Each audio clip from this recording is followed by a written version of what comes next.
ನಮಸ್ಕಾರ ವೀಕ್ಷಕರೇ, ಮಹಾ ತೀರ್ಪು ವಿಶೇಷ ಚರ್ಚಾ ಕಾರ್ಯಕ್ರಮಕ್ಕೆ ಸ್ವಾಗತ. ನಾನು ಸಂಪತ್ ಭಂಡಾರು. ರಾಜ್ಯದಲ್ಲಿ ಬಿಜೆಪಿ ನಾಯಕರಿಗೆ ಭಾರಿ ಮುಖಭಂಗ ಆಗಿದೆ. ಇದಕ್ಕೆ ಕಾರಣ ಅಂತ ಹೇಳಿದ್ರೆ ರಾಜ್ಯದಲ್ಲಿ ನಡೆದಂತ 3 ಬೈ ಎಲೆಕ್ಷನ್ ನಲ್ಲಿ ಬಿಜೆಪಿ ನಾಯಕರು, ಮೈತ್ರಿ ನಾಯಕರು ಸೋತಿದ್ದಾರೆ. ಅಷ್ಟೇ ಅಲ್ಲದೆ ಒಂದು ಕ್ಷೇತ್ರದಲ್ಲಾದರೂ ಗೆಲ್ತಾರಾ ಎನ್ನುವುದಾಗಿ ಒಂದಷ್ಟು ಲೆಕ್ಕಾಚಾರಗಳು ಜೋರಾಗಿ ನಡೀತಾ ಇತ್ತು.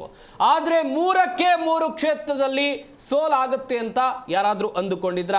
ಒಂದ್ ಕಡೆಯಲ್ಲಿ ಚುನಾವಣೋತ್ತರ ಸಮೀಕ್ಷೆಗಳು ಹೇಳ್ತಾ ಇದ್ವು ಬಿಜೆಪಿ ಅಥವಾ ಮೈತ್ರಿಕೂಟ 2 ಕ್ಷೇತ್ರದಲ್ಲಿ ಗೆಲ್ಲಬಹುದು, ಕಾಂಗ್ರೆಸ್ 1 ಕ್ಷೇತ್ರದಲ್ಲಿ ಗೆಲ್ಲುತ್ತೆ ಎನ್ನುವಂತ ಲೆಕ್ಕಾಚಾರ. ಆದರೆ ಎಲ್ಲವೂ ಕೂಡ ಈಗ ತಲೆ ಕೆಳಗಾಗಿದೆ, ಉಲ್ಟಾ ಪಲ್ಟಾ ಆಗಿದೆ. ಹಾಗೆಯೇ 3 ಕ್ಷೇತ್ರದಲ್ಲೂ ಕಾಂಗ್ರೆಸ್ ಗೆದ್ದಿದೆ, ಕಮಾಲ್ ಮಾಡಿದಿರುವಂಥದ್ದು. ಒಂದ್ ಕಡೆಯಲ್ಲಿ ನಿರೀಕ್ಷೆಗೂ ಮೀರಿದ ಸಾಧನೆ. ರಾಜ್ಯ ಬಿಜೆಪಿ ನಾಯಕರಿಗೆ ಭಾರಿ ಮುಖಭಂಗ. ರಾಜ್ಯದಲ್ಲಿ 1 ಕ್ಷೇತ್ರ ಗೆಲ್ಲಿಲ್ಲ ದೋಸ್ತಿ ನಾಯಕರು. 3 ಕ್ಷೇತ್ರದಲ್ಲೂ ಕಾಂಗ್ರೆಸ್ ಕಮಾಲ್ ಮಾಡಿದೆ. ಚನ್ನಪಟ್ಟಣ, ಸಂಡೂರು, ಶಿಗ್ಗಾವಿ 3 ಕ್ಷೇತ್ರದಲ್ಲಿ ಗೆದ್ದಿರೋದು ಕಾಂಗ್ರೆಸ್ನ ಅಭ್ಯರ್ಥಿಗಳು. ನಿರೀಕ್ಷೆಗೂ ಮೀರಿದ ಸಾಧನೆ ಅಂತ ನಾನು ಆಗ್ಲೇ ಹೇಳ್ತಾ ಇದ್ದೆ. ಯಾರು ಕೂಡ ಎಕ್ಸ್ಪೆಕ್ಟ್ ಕೂಡ ಮಾಡಿರ್ಲಿಕ್ಕಿಲ್ಲ ಈ ರೀತಿಯಂತ ಗೆಲುವು ಬರುತ್ತೆ ಅಂತೇಳಿ. ಉಪ ಕದನದಲ್ಲಿ ಬಿಜೆಪಿ ಎಡವಿದ್ದು ಎಲ್ಲಿ? ಹಾಗಾದ್ರೆ ಎಲ್ಲಿ ಸೋತ್ರು? ಘಟಾನುಘಟಿ ನಾಯಕರು ಕ್ಷೇತ್ರದಾದ್ಯಂತ ಸಂಚಾರ ಮಾಡಿ ಪ್ರಚಾರವನ್ನ ಮಾಡಿದ್ರು, ಆದ್ರೂ ಕೂಡ ಸೋಲಾಯಿತು ಅಂತ ಹೇಳಿದ್ರೆ ಹೇಗೆ? ದೋಸ್ತಿಗಳ ಸೋಲಿಗೆ ಕಾರಣವಾದಂಥ ಅಂಶಗಳ ಕುರಿತು ನಾವು ನಿಮಗೆ ಮಾಹಿತಿಯನ್ನು ಕೊಡ್ತಾ ಹೋಗ್ತೀವಿ. ಹಾಗೆಯೇ ಕಾಂಗ್ರೆಸ್ಗೆ ಗೆಲುವು ಹೇಗೆ ಸಿಕ್ತು, ಕಾಂಗ್ರೆಸ್ನ ಗೆಲುವಿಗೆ ಕಾರಣವಾದಂಥ ಅಂಶಗಳು ಯಾವ್ಯಾವು, ಅದು ಕೂಡ ಚರ್ಚೆ ಮಾಡ್ತೀವಿ. ಇತ್ತ ಮಹಾರಾಷ್ಟ್ರ ವಿಚಾರಕ್ಕೆ ಬರೋದಾದ್ರೆ ಎನ್ಡಿಎ ಮೈತ್ರಿಕೂಟ ನಿರೀಕ್ಷೆಗೂ ಮೀರಿದ ಸಾಧನೆಯನ್ನ ಮಾಡಿದೆ. ನಿರೀಕ್ಷೆಗೂ ಮೀರಿದ ಸಾಧನೆ. ಜಾರ್ಖಂಡ್ನಲ್ಲಿ ಹೇಳಿಕೊಳ್ಳುವಂತ ಲಾಭ ಬಿಜೆಪಿಗೆ ಸಿಕ್ಕಿಲ್ಲ. ಇನ್ನೊಂದು ಕಡೆಯಲ್ಲಿ 200ಕ್ಕೂ ಹೆಚ್ಚು ಸ್ಥಾನಗಳಲ್ಲಿ ಎನ್ಡಿಎ ಈಗ ಮಹಾರಾಷ್ಟ್ರದಲ್ಲಿ ಮುನ್ನಡೆಯನ್ನು ಕಾಯ್ದುಕೊಂಡಿದೆ ಎನ್ನುವಂಥದ್ದು ಗೊತ್ತಾಗ್ತಾ ಇದೆ. ಗಮನಿಸ್ತಾ ಇರಬಹುದು ಅಂಕಿ ಅಂಶಗಳನ್ನ. ಮೈತ್ರಿ ಪಕ್ಷ ಎನ್ಡಿಎ 217 ಕ್ಷೇತ್ರದಲ್ಲಿ ಮುನ್ನಡೆಯನ್ನ ಕಾಯ್ದುಕೊಂಡಿದೆ.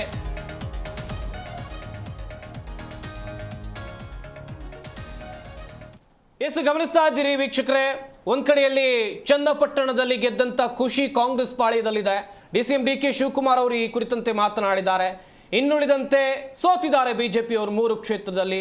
ಬಿಜೆಪಿ ನಾಯಕರು ಕೂಡ ಮಾತನಾಡಿದ್ದಾರೆ. ಏನ್ ಹೇಳಿದ್ದಾರೆ ಅವರು, ಬನ್ನಿ ನೋಡೋಣ. 8ರ ಚುನಾವಣೆಯ ದಿಕ್ಸೂಚಿಗೆ ಕರ್ನಾಟಕ ರಾಜ್ಯದ ಮಹಾಜನತೆ ಬದುಕನ್ನು ಕಟ್ಕೊಳ್ಬೇಕು ಅಂತ ಹೇಳಿ ಒಂದು ದೊಡ್ಡ ಸಂದೇಶವನ್ನು ಕೊಟ್ಟಿದ್ದಾರೆ. ನಿನ್ನೆ ಸಾಯಂಕಾಲ ನಾನು ಹೇಳಿದೆ, ನಿಮ್ಮ ಸಮೀಕ್ಷೆ ಸುಳ್ಳಾಗ್ತದೆ, ಚುನಾವಣೆ ಸಮೀಕ್ಷೆಗಳ ಬಗ್ಗೆ ನನಗೆ ನಂಬಿಕೆ ಇಲ್ಲ. ಮಾಧ್ಯಮ, ಯಾಕೆಂದರೆ ನಾವು ಮಾಡೋ ಸಿಸ್ಟಮೇ ಬೇರೆ, ಒಬ್ಬ ರಾಜಕಾರಣಿಗಳಾಗಿ ನೀವು ಮಾಡೋದೇ ಬೇರೆ ಅನ್ನೋದನ್ನು ನಾನು ಹೇಳಿದೆ. ಕೆಲವು ಕ್ಷೇತ್ರದ ಸೋಲು ಗೆಲುವು ನಂದೇ ಅಂತ ಕೂಡ ನಾನು ಹೇಳಿದ್ದೆ. ಇನ್ನು ಸಂಡೂರಲ್ಲಿ ನಾವೊಂದು ಪ್ರಯತ್ನ ಮಾಡಿದ್ರಿ, ಆದರೂ ಒಳ್ಳೆಯ ಫೈಟನ್ನು ಸಂಡೂರು ನಮ್ಮ ಹನುಮಂತು ಒಳ್ಳೆಯ ಫೈಟನ್ನು ಕೊಟ್ಟಿದ್ದಾರೆ. ನಿಖಿಲ್ ಕುಮಾರಸ್ವಾಮಿಗೆ ಅದೃಷ್ಟ ಇಲ್ಲ ಅಂತ ಕಾಣಿಸ್ತತೆ. ನಾವೆಲ್ಲ ಈ ಸರಿ ಅವರು ಅರ್ಜುನನ ಪಾತ್ರ ಮಾಡ್ತಾರೆ ಅಂತ ಭಾಳ ಆಸೆಯಿಂದ ಇದ್ರಿ. ಮತ್ತೆ ಜನ ಅವ್ರಿಗೆ ಅಭಿಮನ್ಯು ಪಾತ್ರವನ್ನು ಕೊಟ್ಟಿದ್ದಾರೆ. ಒಳ್ಳೆ ಯುವಕ, 2 ಬಾರಿ ಸೋತಿದ್ದಾರೆ ಅನ್ನೋ ಒಂದು ಸಿಂಪತಿ ಇತ್ತು. ಈ ಸರಿ ಗೆಲ್ತಾರೆ ಅನ್ನೋ ವಿಶ್ವಾಸ ಇತ್ತು. ಆದರೆ ಅಲ್ಲಿನ ಕಾಂಗ್ರೆಸ್ ಅಧಿಕಾರದಲ್ಲಿರುವಂಥ ಕಾಂಗ್ರೆಸ್ ಈ 3 ಚುನಾವಣೆಗಳಲ್ಲಿ ಹಣದ ಹೊಳೆ ಹರಿಸಿದ್ದಾರೆ. ಅವ್ರ ಪರವಾಗಿ ಎಲ್ಲ ಕಾಂಟ್ರಾಕ್ಟರ್ಗಳಿರ್ಬೋದು, ಅಧಿಕಾರಿಗಳಿರ್ಬೋದು ಕೆಲಸ ಮಾಡಿದ್ದಾರೆ. ಅವ್ರಿಗೂ ಭಯ, ಎಲ್ಲಿ ರೂಲಿಂಗ್ ಪಾರ್ಟಿ ಇದೆ, ನಮಗೆಲ್ಲಿ ಕೆಲಸ ಕಾರ್ಯಕ್ಕೆ ತೊಂದರೆ 3 ಕ್ಷೇತ್ರಗಳಲ್ಲಿ ನಮಗೆ ಹಿನ್ನಡೆ ಆಗಿದೆ. ಆ ಹಿನ್ನಡೆಗೆ ಕಾರಣಗಳೇನು, ಬರೋ ದಿನಗಳಲ್ಲಿ ನಾವು ಕೂತು ವಿಶ್ಲೇಷಣೆಯನ್ನು ಮಾಡ್ತೇವೆ. ಆದರೆ ಮತದಾರರು ನಾವು ಕೂಡ ತಿದ್ಕೊಂಡು ಹೋಗಬೇಕು ಅನ್ನೋ ಸ್ಪಷ್ಟ ಸಂದೇಶವನ್ನಂತೂ ಕೊಟ್ಟಿದ್ದಾರೆ. ಬರೋ ದಿನದಲ್ಲಿ ಎಲ್ಲವನ್ನು ಕೂಡ ಸರಿಪಡಿಸ್ಕೊಳ್ತಕ್ಕಂಥ ಕೆಲಸ ನಾವು ಮಾಡ್ತೇವೆ. ಚನ್ನಪಟ್ಟಣದಲ್ಲಿ ಸರ್ ಅಷ್ಟೆಲ್ಲ ಒಗ್ಗಟ್ಟಿನ ಹೋರಾಟ ಪರಿಶ್ರಮ ಎಲ್ಲ ಆದರೂ ಕೂಡ JDS ಕಾರ್ಯಕರ್ತರು BJP ಕಾರ್ಯಕರ್ತರು ಎಲ್ಲ ಅಷ್ಟು ಪರಿಶ್ರಮ ಆದರೂ ಕೂಡ ಏನು ಕಾರಣ ಅನಿಸುತ್ತೆ ನಿಮಗೆ ಸೋಲಿಗೆ? ಫಲಿತಾಂಶ ಬಂದು ಇನ್ನೂ 1 ತಾಸು ಆಗಿದೆ ಅಷ್ಟೇ. ಸೋಲಿಗೆ ಏನು ಕಾರಣಗಳು ಖಂಡಿತ ಇರ್ತದೆ, ನಿಶ್ಚಿತವಾಗಿ ಕಾರಣಗಳು ಇದ್ದೇ ಇರ್ತದೆ. ಗೆದ್ದಾಗಲೂ ಕೂಡ ಕಾರಣಗಳು ಇರ್ತದೆ, ಸೋತಾಗ ಇನ್ನೂ ಹೆಚ್ಚು ಕಾರಣಗಳು ಇರ್ತದೆ. ಅದ ಕಾರಣಗಳೇನು ಅಂತೇಳಿ ಎರಡೂ ಪಕ್ಷದ ಮುಖಂಡರು ಕೂತು ವಿಮರ್ಶನ ಮಾಡಬೇಕಾಗ್ತದೆ.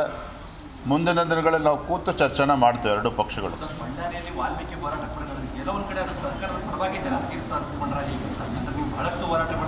ಹಿಂದೆ ಸಿದ್ದರಾಮಯ್ಯನವರು ಮುಖ್ಯಮಂತ್ರಿಗಳಿದ್ದಾಗ ಕೊನೆ 1 ವರ್ಷ ಇದ್ದಾಗ ನಂಜನಗೂಡು ಮತ್ತು ಗುಂಡೂಲ್ಪೇಟೆ ವಿಧಾನಸಭಾ ಕ್ಷೇತ್ರಗಳ ಉಪಚುನಾವಣೆ ನಡೆಯಿತು. ಎರಡೂ ಕ್ಷೇತ್ರದಲ್ಲೂ ಕೂಡ ಕಾಂಗ್ರೆಸ್ ಪಕ್ಷ ಗೆಲ್ತು. ಆದರೆ ಅದಾದ 10 ತಿಂಗಳಲ್ಲಿ ಏನೋ ಸಾರ್ವತ್ರಿಕ ಚುನಾವಣೆ ಆಯಿತು, ಅದೇ ಜನ ಅವ್ರಿಗೆ ಗಮನಿಸಿದ್ರಿ. DCM DK ಶಿವಕುಮಾರ್ ಅವರು ಮಾತನಾಡಿದ್ರು. ಅದರಂತೆ ಬಿಜೆಪಿ ರಾಜ್ಯಾಧ್ಯಕ್ಷರಾಗಿರುವಂಥ BY ವಿಜಯೇಂದ್ರ, ಇನ್ನುಳಿದಂತೆ ವಿಪಕ್ಷ ನಾಯಕರಾಗಿರುವಂಥ R ಅಶೋಕ್ ಅವರು ಕೂಡ ಚುನಾವಣೆಯ ಫಲಿತಾಂಶದ ವಿಚಾರವಾಗಿ ಮಾತನಾಡಿದರು.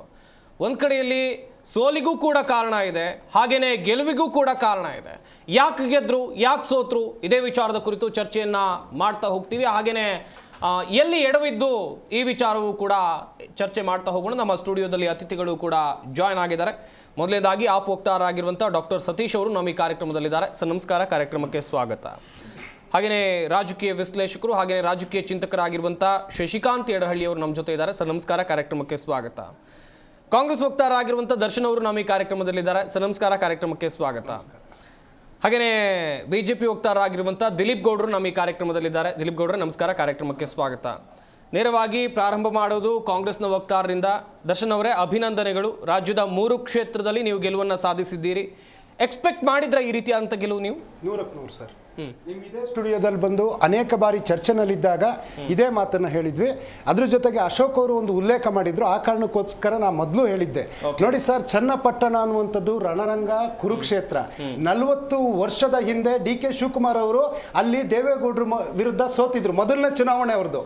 ಇವತ್ತು ಅವರ ಮೊಮ್ಮಗನ್ನ ಸೋಲಿಸೋ ಮೂಲಕ ಒಂದು ಇತಿಶ್ರೀಯನ್ನ, ಮತ್ತೆ ರಾಮನಗರ ಜಿಲ್ಲೆಯಿಂದ ದೇವೇಗೌಡರು ಯಾವ ರೀತಿ ಪಾದಾರ್ಪಣೆ ಮಾಡಿದ್ರು, ಅದು ಈಗ ಅವರಿಗೆ ಒಂದು ಗೌರವಪೂರ್ವಕವಾದಂಥ ವಂದನೆಗಳನ್ನ ಸಲ್ಲಿಸುವಂಥ ಸಮಯ ಬಂದಿದೆ. ಈಗ ಅಶೋಕ್ ಅವರು ಕುರುಕ್ಷೇತ್ರದ ಬಗ್ಗೆ ಹೇಳ್ತಾ ಇದ್ರು. ಎಸ್, ಚನ್ನಪಟ್ಟಣದಲ್ಲಿ ಕೃಷ್ಣನ ರೂಪದಲ್ಲಿ ತಂತ್ರಗಾರಿಕೆಯಲ್ಲಿ DK ಶಿವಕುಮಾರ್ ಅವರು ತಂತ್ರವನ್ನ ಹೆಣಿತಾ ಬಂದ್ರು. ಧರ್ಮರಾಯನ ಧರ್ಮತ್ವ ರೀತಿ ಸಿದ್ದರಾಮಯ್ಯನವರು 5 ಗ್ಯಾರಂಟಿಗಳನ್ನ ಕೊಟ್ಟರು. ಹಾಗೇನೆ ಕರ್ಣನ್ ರೀತಿ ಅಲ್ಲಿ ರಘುನಂದನ್ ರಾಮಣ್ಣ ಈ ಬಾರಿ ಅಭ್ಯರ್ಥಿ ಆಗಬೇಕು ಅಂತ ಇದ್ರು. ಆದರೆ ಯೋಗೇಶ್ ಅವರು ಬಂದಾಗ ಅವರು ಆ ಒಂದು ಸ್ಥಾನವನ್ನ ಬಿಟ್ಕೊಟ್ರು. ಅರ್ಜುನನ ರೀತಿ ಗುರಿಯನ್ನ ಇಟ್ಟು ತನ್ನ ಲೋಕಸಭಾ ಚುನಾವಣೆಯಲ್ಲಿ ಸೋಲಾದ್ರೂ ಸಮೇತ ಈ ಬಾರಿ ಹೇಗಾದ್ರೂ ಮಾಡಿ ಅದನ್ನ ಗೆಲ್ಲೇಬೇಕು. ಯೋಗೇಶ್ ಅವರ ಪರವಾಗಿ ನಿಂತು DK ಸುರೇಶ್ ಅವರು ಆ ಚುನಾವಣೆಯನ್ನ ಗೆಲ್ಲುವಂತ ಕೆಲಸವೂ ಆಯ್ತು. ಹಾಗೇನೆ ನಮಗೆ ಭೀಮನ ಬಲ ತುಂಬಿದ್ದು ಅಲ್ಲಿರ್ತಕ್ಕಂಥ ಚನ್ನಪಟ್ಟಣದ ಮತದಾರರು. ಹಾಗೆ ನಾವು ಈ ಚುನಾವಣೆಯನ್ನ ಗೆದ್ದಿದ್ದೀವಿ. ಯಾವುದೇ ಶಕುನಿತರದ ಕುತಂತ್ರದ ಏನು ತಂತ್ರಗಳು ನಡೀಲಿಲ್ಲ. ಕೌರವರು ಪಾಂಡವರು ಎಲ್ಲರನ್ನೂ ನೀವೇ ಸೇರಿಸ್ಕೊಂಡ್ಬಿಟ್ರೆ ಹೆಂಗೆ ಸರ್? ನೋಡಿ, ಇದು ವಾಸ್ತು ಅಂಶ. ನಾನು ಹೇಳಿದ್ದೆಲ್ಲ ಕೌರವರು. ಈಗ ಕೌರವರು ಶಕುನಿಯ ಕುತಂತ್ರಗಳು ನಡೀಲಿಲ್ಲ ಅಂತ ಹೇಳಿದೆ. ಹಾಗೇನೆ ಸರ್, ಬಹಳ ಮುಖ್ಯವಾಗಿ ಈ ಒಂದು ಚುನಾವಣೆಯಲ್ಲಿ ಕಾಂಗ್ರೆಸ್ಗೆ ಮತ ಹಾಕಿದಂತ ಎಲ್ಲ ಆ 3 ಉಪ ಚುನಾವಣೆಯಲ್ಲಿ ಗೆಲ್ಲಿಕ್ಕೆ ಸಹಕಾರಿಯಾದಂತ ಮತದಾರ ಪ್ರಭುಗಳಿಗೆ ಕೋಟಿ ಕೋಟಿ ನಮನಗಳು. ಜೊತೆಗೆ ಆ ಕ್ಷೇತ್ರಗಳಲ್ಲಿ ಯಾರೆಲ್ಲ ಕಷ್ಟಪಟ್ಟರು, ತಳಮಟ್ಟದ ಕಾರ್ಯಕರ್ತರಿಂದ ಹಿಡಿದು ಎಲ್ಲ ಸೆಲ್ನ ಕಾರ್ಯಕರ್ತರಾಗಿರ್ಬೋದು ಅಥವಾ ನಮ್ಮ ಪಕ್ಷದ ಮುಖಂಡರುಗಳು, ಸಚಿವರುಗಳು, ಎಲ್ಲರಿಗೂ ಒಂದು ಅಭಿನಂದನೆಗಳು. ಈ ಒಂದು ಚುನಾವಣೆಯ ತೀರ್ಪು ಇಡೀ ದೇಶವೇ ಬಹಳ ಮುಖ್ಯವಾಗಿ ಚನ್ನಪಟ್ಟಣವನ್ನ ನೋಡ್ತಾ ಇತ್ತು ಸರ್. ಇವತ್ತು ನಮ್ಮ ಆಳುವ ಸರ್ಕಾರ ಅಂತ ಹೇಳ್ಬೋದು.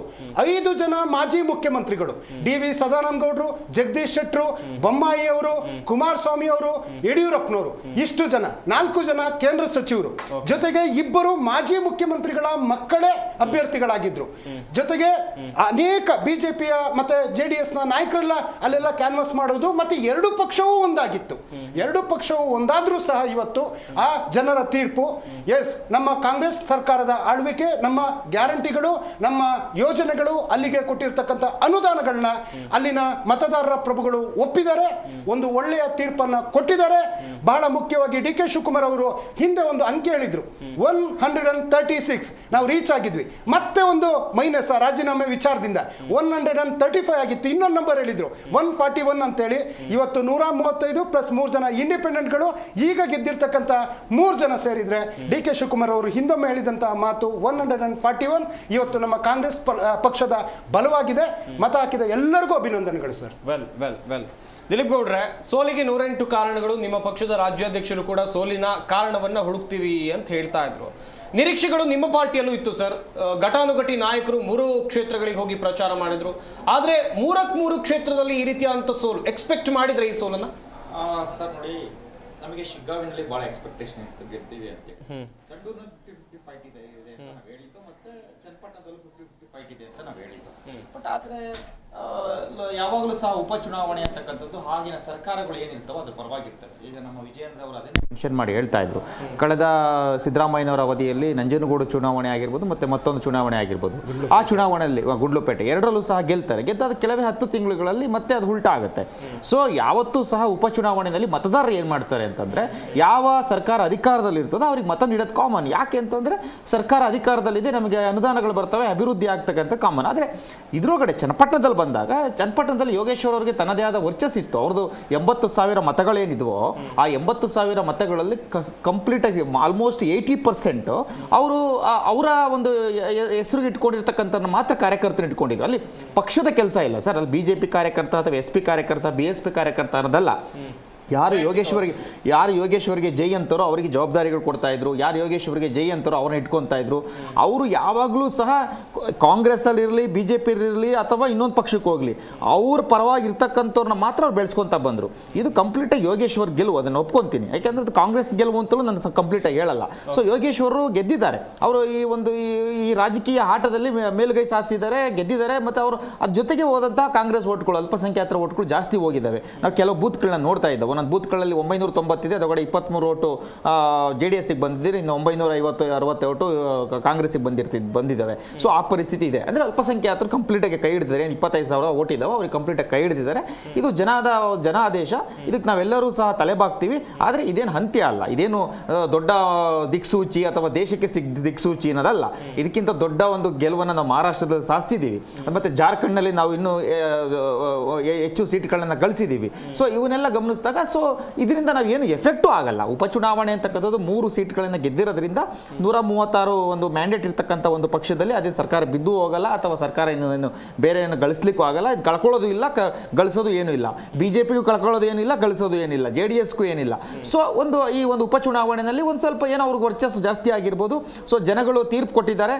ಜನಗಳು ನಾವೆಲ್ಲ 1.5 ವರ್ಷದಿಂದ ಭಾಳ ದೊಡ್ಡ ಹೋರಾಟ ಮಾಡ್ಕೊಂಬಂದು ವಿರೋಧ ಪಕ್ಷದವರು, ಈ 2 BJP ಮತ್ತು JDS-ನವರು ಇವ್ರು ಮಾಡ್ತಿದ್ದ ಭ್ರಷ್ಟಾಚಾರಗಳ ವಿರುದ್ಧವಾಗಿ ಮೂಡ ಸೈಟ್ ಹಗರಣ ಆಗಿರ್ಬೋದು, CA ಸೈಟ್ ಆಗಿರ್ಬೋದು, ವಾಲ್ಮೀಕಿ ನಿಗಮ ಮಂಡಳಿ ಆಗಿರ್ಬೋದು, ವಕ್ಫ್ ಆಗಿರ್ಬೋದು, ಪ್ರತಿಯೊಂದಕ್ಕೂ ನಾವು ಹೋರಾಟ ಮಾಡ್ಕೊಂಬಂದು. ಸೊ ಆದರೂ ಜನಗಳಿಗೆ ಎಲ್ಲೋ ಒಂದು ಕಡೆ ಇದು ರೀಚ್ ಆಯ್ತಾ ಇಲ್ವಾ ಅನ್ನೋದು ನಮಗೂ ಸಹ ಕನ್ಫ್ಯೂಸ್ ಆಗಿದೆ. ಯಾಕೆಂತಂದರೆ ತನು ಮನ ಧನ ಸಮಯ ಎಲ್ಲವನ್ನ ಅರ್ಪಿಸಿ ನಾವು ಹೋರಾಟ ಮಾಡ್ಕೊಂಬಂದಿದ್ದೀವಿ. ಆದರೆ ಜನಗಳಿಗೆ ರೀಚ್ ಆಯ್ತಾ ಇಲ್ವಾ ಅನ್ನೋದು ನಮಗೂ ಸ್ವಲ್ಪ ಕನ್ಫ್ಯೂಸ್ ಆಗಿದೆ. ನಾವು ಆತ್ಮಾವಲೋಕನ ಮಾಡ್ಕೊಬೇಕಾಗಿದೆ. ಬಟ್ ಆದರೆ ನಮ್ಮ ಹೋರಾಟ ನಿಲ್ಲಿಸಲ್ಲ, ನಾವು ಹೋರಾಟ ನಡೆಸ್ತಾ ಇರ್ತೀವಿ. ಯಾವಾಗಲೂ ಭ್ರಷ್ಟಾಚಾರದ ವಿರುದ್ಧವಾಗಿ ನಮ್ಮ ಹೋರಾಟ ಮುಂದುವರಿತದೆ ಸರ್. ಎಸ್ ಸತೀಶ್ ಅವರೇ, ಗಮನಿಸ್ತಾ ಇದ್ರಿ ರಾಜ್ಯದ 3 ಕ್ಷೇತ್ರಗಳ ಫಲಿತಾಂಶ, 1 ಸೈಡೆಡ್ ಫಲಿತಾಂಶ. ಈ ರಿಸಲ್ಟ್ ನೋಡಿ ನಿಮ್ಗೆ ಏನು ಅನ್ನಿಸ್ತಾ ಇದೆ? ಅಲ್ಲ, ಇದು ಯಾಕಂದರೆ ಹೇಳಿದಾಗೆ ಸಹಜವಾದ ಅಭಿಪ್ರಾಯ ಏನು ಬರ್ತದೆ ಅಂತ ಹೇಳಿದ್ರೆ, ಒಂದು ಆಡಳಿತ ಪಕ್ಷದ ಪರವಾಗೇ ಬರ್ತದೆ. ಎಲ್ಲ ಚುನಾವಣೆಗಳನ್ನು ನಾವು ಇದನ್ನು ಗಮನಿಸಿದ್ದೀವಿ.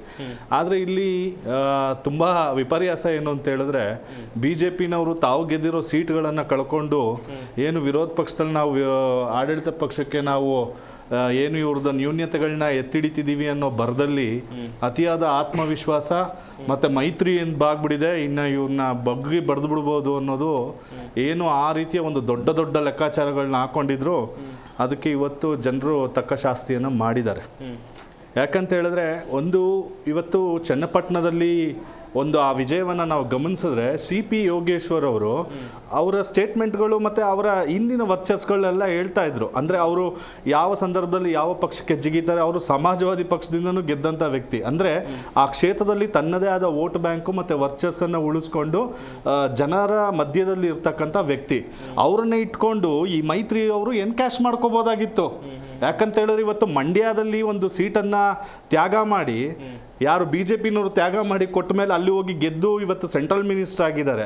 ಮತ್ತೆ ಈ ಸೀಟನ್ನು ಅವರು BJPನವ್ರಿಗೆ ದಾನ ಕೊಡ್ಬೋದಾಗಿತ್ತು. ತಗೊಳ್ಳಿ, ಇದರಲ್ಲಿ CP ಯೋಗೇಶ್ವರ್ ಅವ್ರ ಪಾತ್ರ ಇದೆ, ಅವರು ಗೆಲ್ತಕ್ಕಂಥ ಅಭ್ಯರ್ಥಿ ಅಂತಕ್ಕಂಥ ದೊಡ್ಡತನ ಮಾಡಿದಿದ್ರೆ ಇವತ್ತು ಈ ರೀತಿಯ ಒಂದು ಚನ್ನಪಟ್ಟಣದಲ್ಲಿ ಏನು ಇವತ್ತು ಶಾಕಿಂಗ್ ಫಲಿತಾಂಶ ಎಷ್ಟೋ ಜನ ಹೇಳ್ತಾ ಇದ್ದಿದ್ದು ನೋಡಿದ್ರೆ, ಇಲ್ಲ ಮೈತ್ರಿ ಪಕ್ಷನೇ ಗೆಲ್ಲುತ್ತೆ, ತಲೆಯಲ್ಲಿ ಹೊಡೆದಾಗ ಹೇಳ್ತಾ ಇದ್ರು. ಎಲ್ಲ ಬೆಳಿಗ್ಗಿನವರೆಗೂ ಒಂದು 2 ರೌಂಡು 3 ರೌಂಡ್ವರೆಗೂ ಅದೇ ಫಲಿತಾಂಶ ಇತ್ತು. ಆ ಫಲಿತಾಂಶವನ್ನು ನೋಡಿದ್ರೆ ನೆಕ್ ಟು ನೆಕ್ ಈ ರೀತಿಯ ಒಂದು ಇದು ವಾತಾವರಣ ಇತ್ತು. ಸೊ ಅದಕ್ಕೆಲ್ಲೋ ಒಂದು ಹಿನ್ನಡೆ, ಅತಿಯಾದ ಆತ್ಮವಿಶ್ವಾಸ ಮತ್ತು ಕಾರ್ಯಕರ್ತರನ್ನು ಕಡೆಗಣನೆ ಮಾಡ್ತಕ್ಕಂಥದ್ದಕ್ಕೆ ಎಂಥ ಒಂದು ಉತ್ತರ ಸಿಗ್ತದೆ ಅಂತ.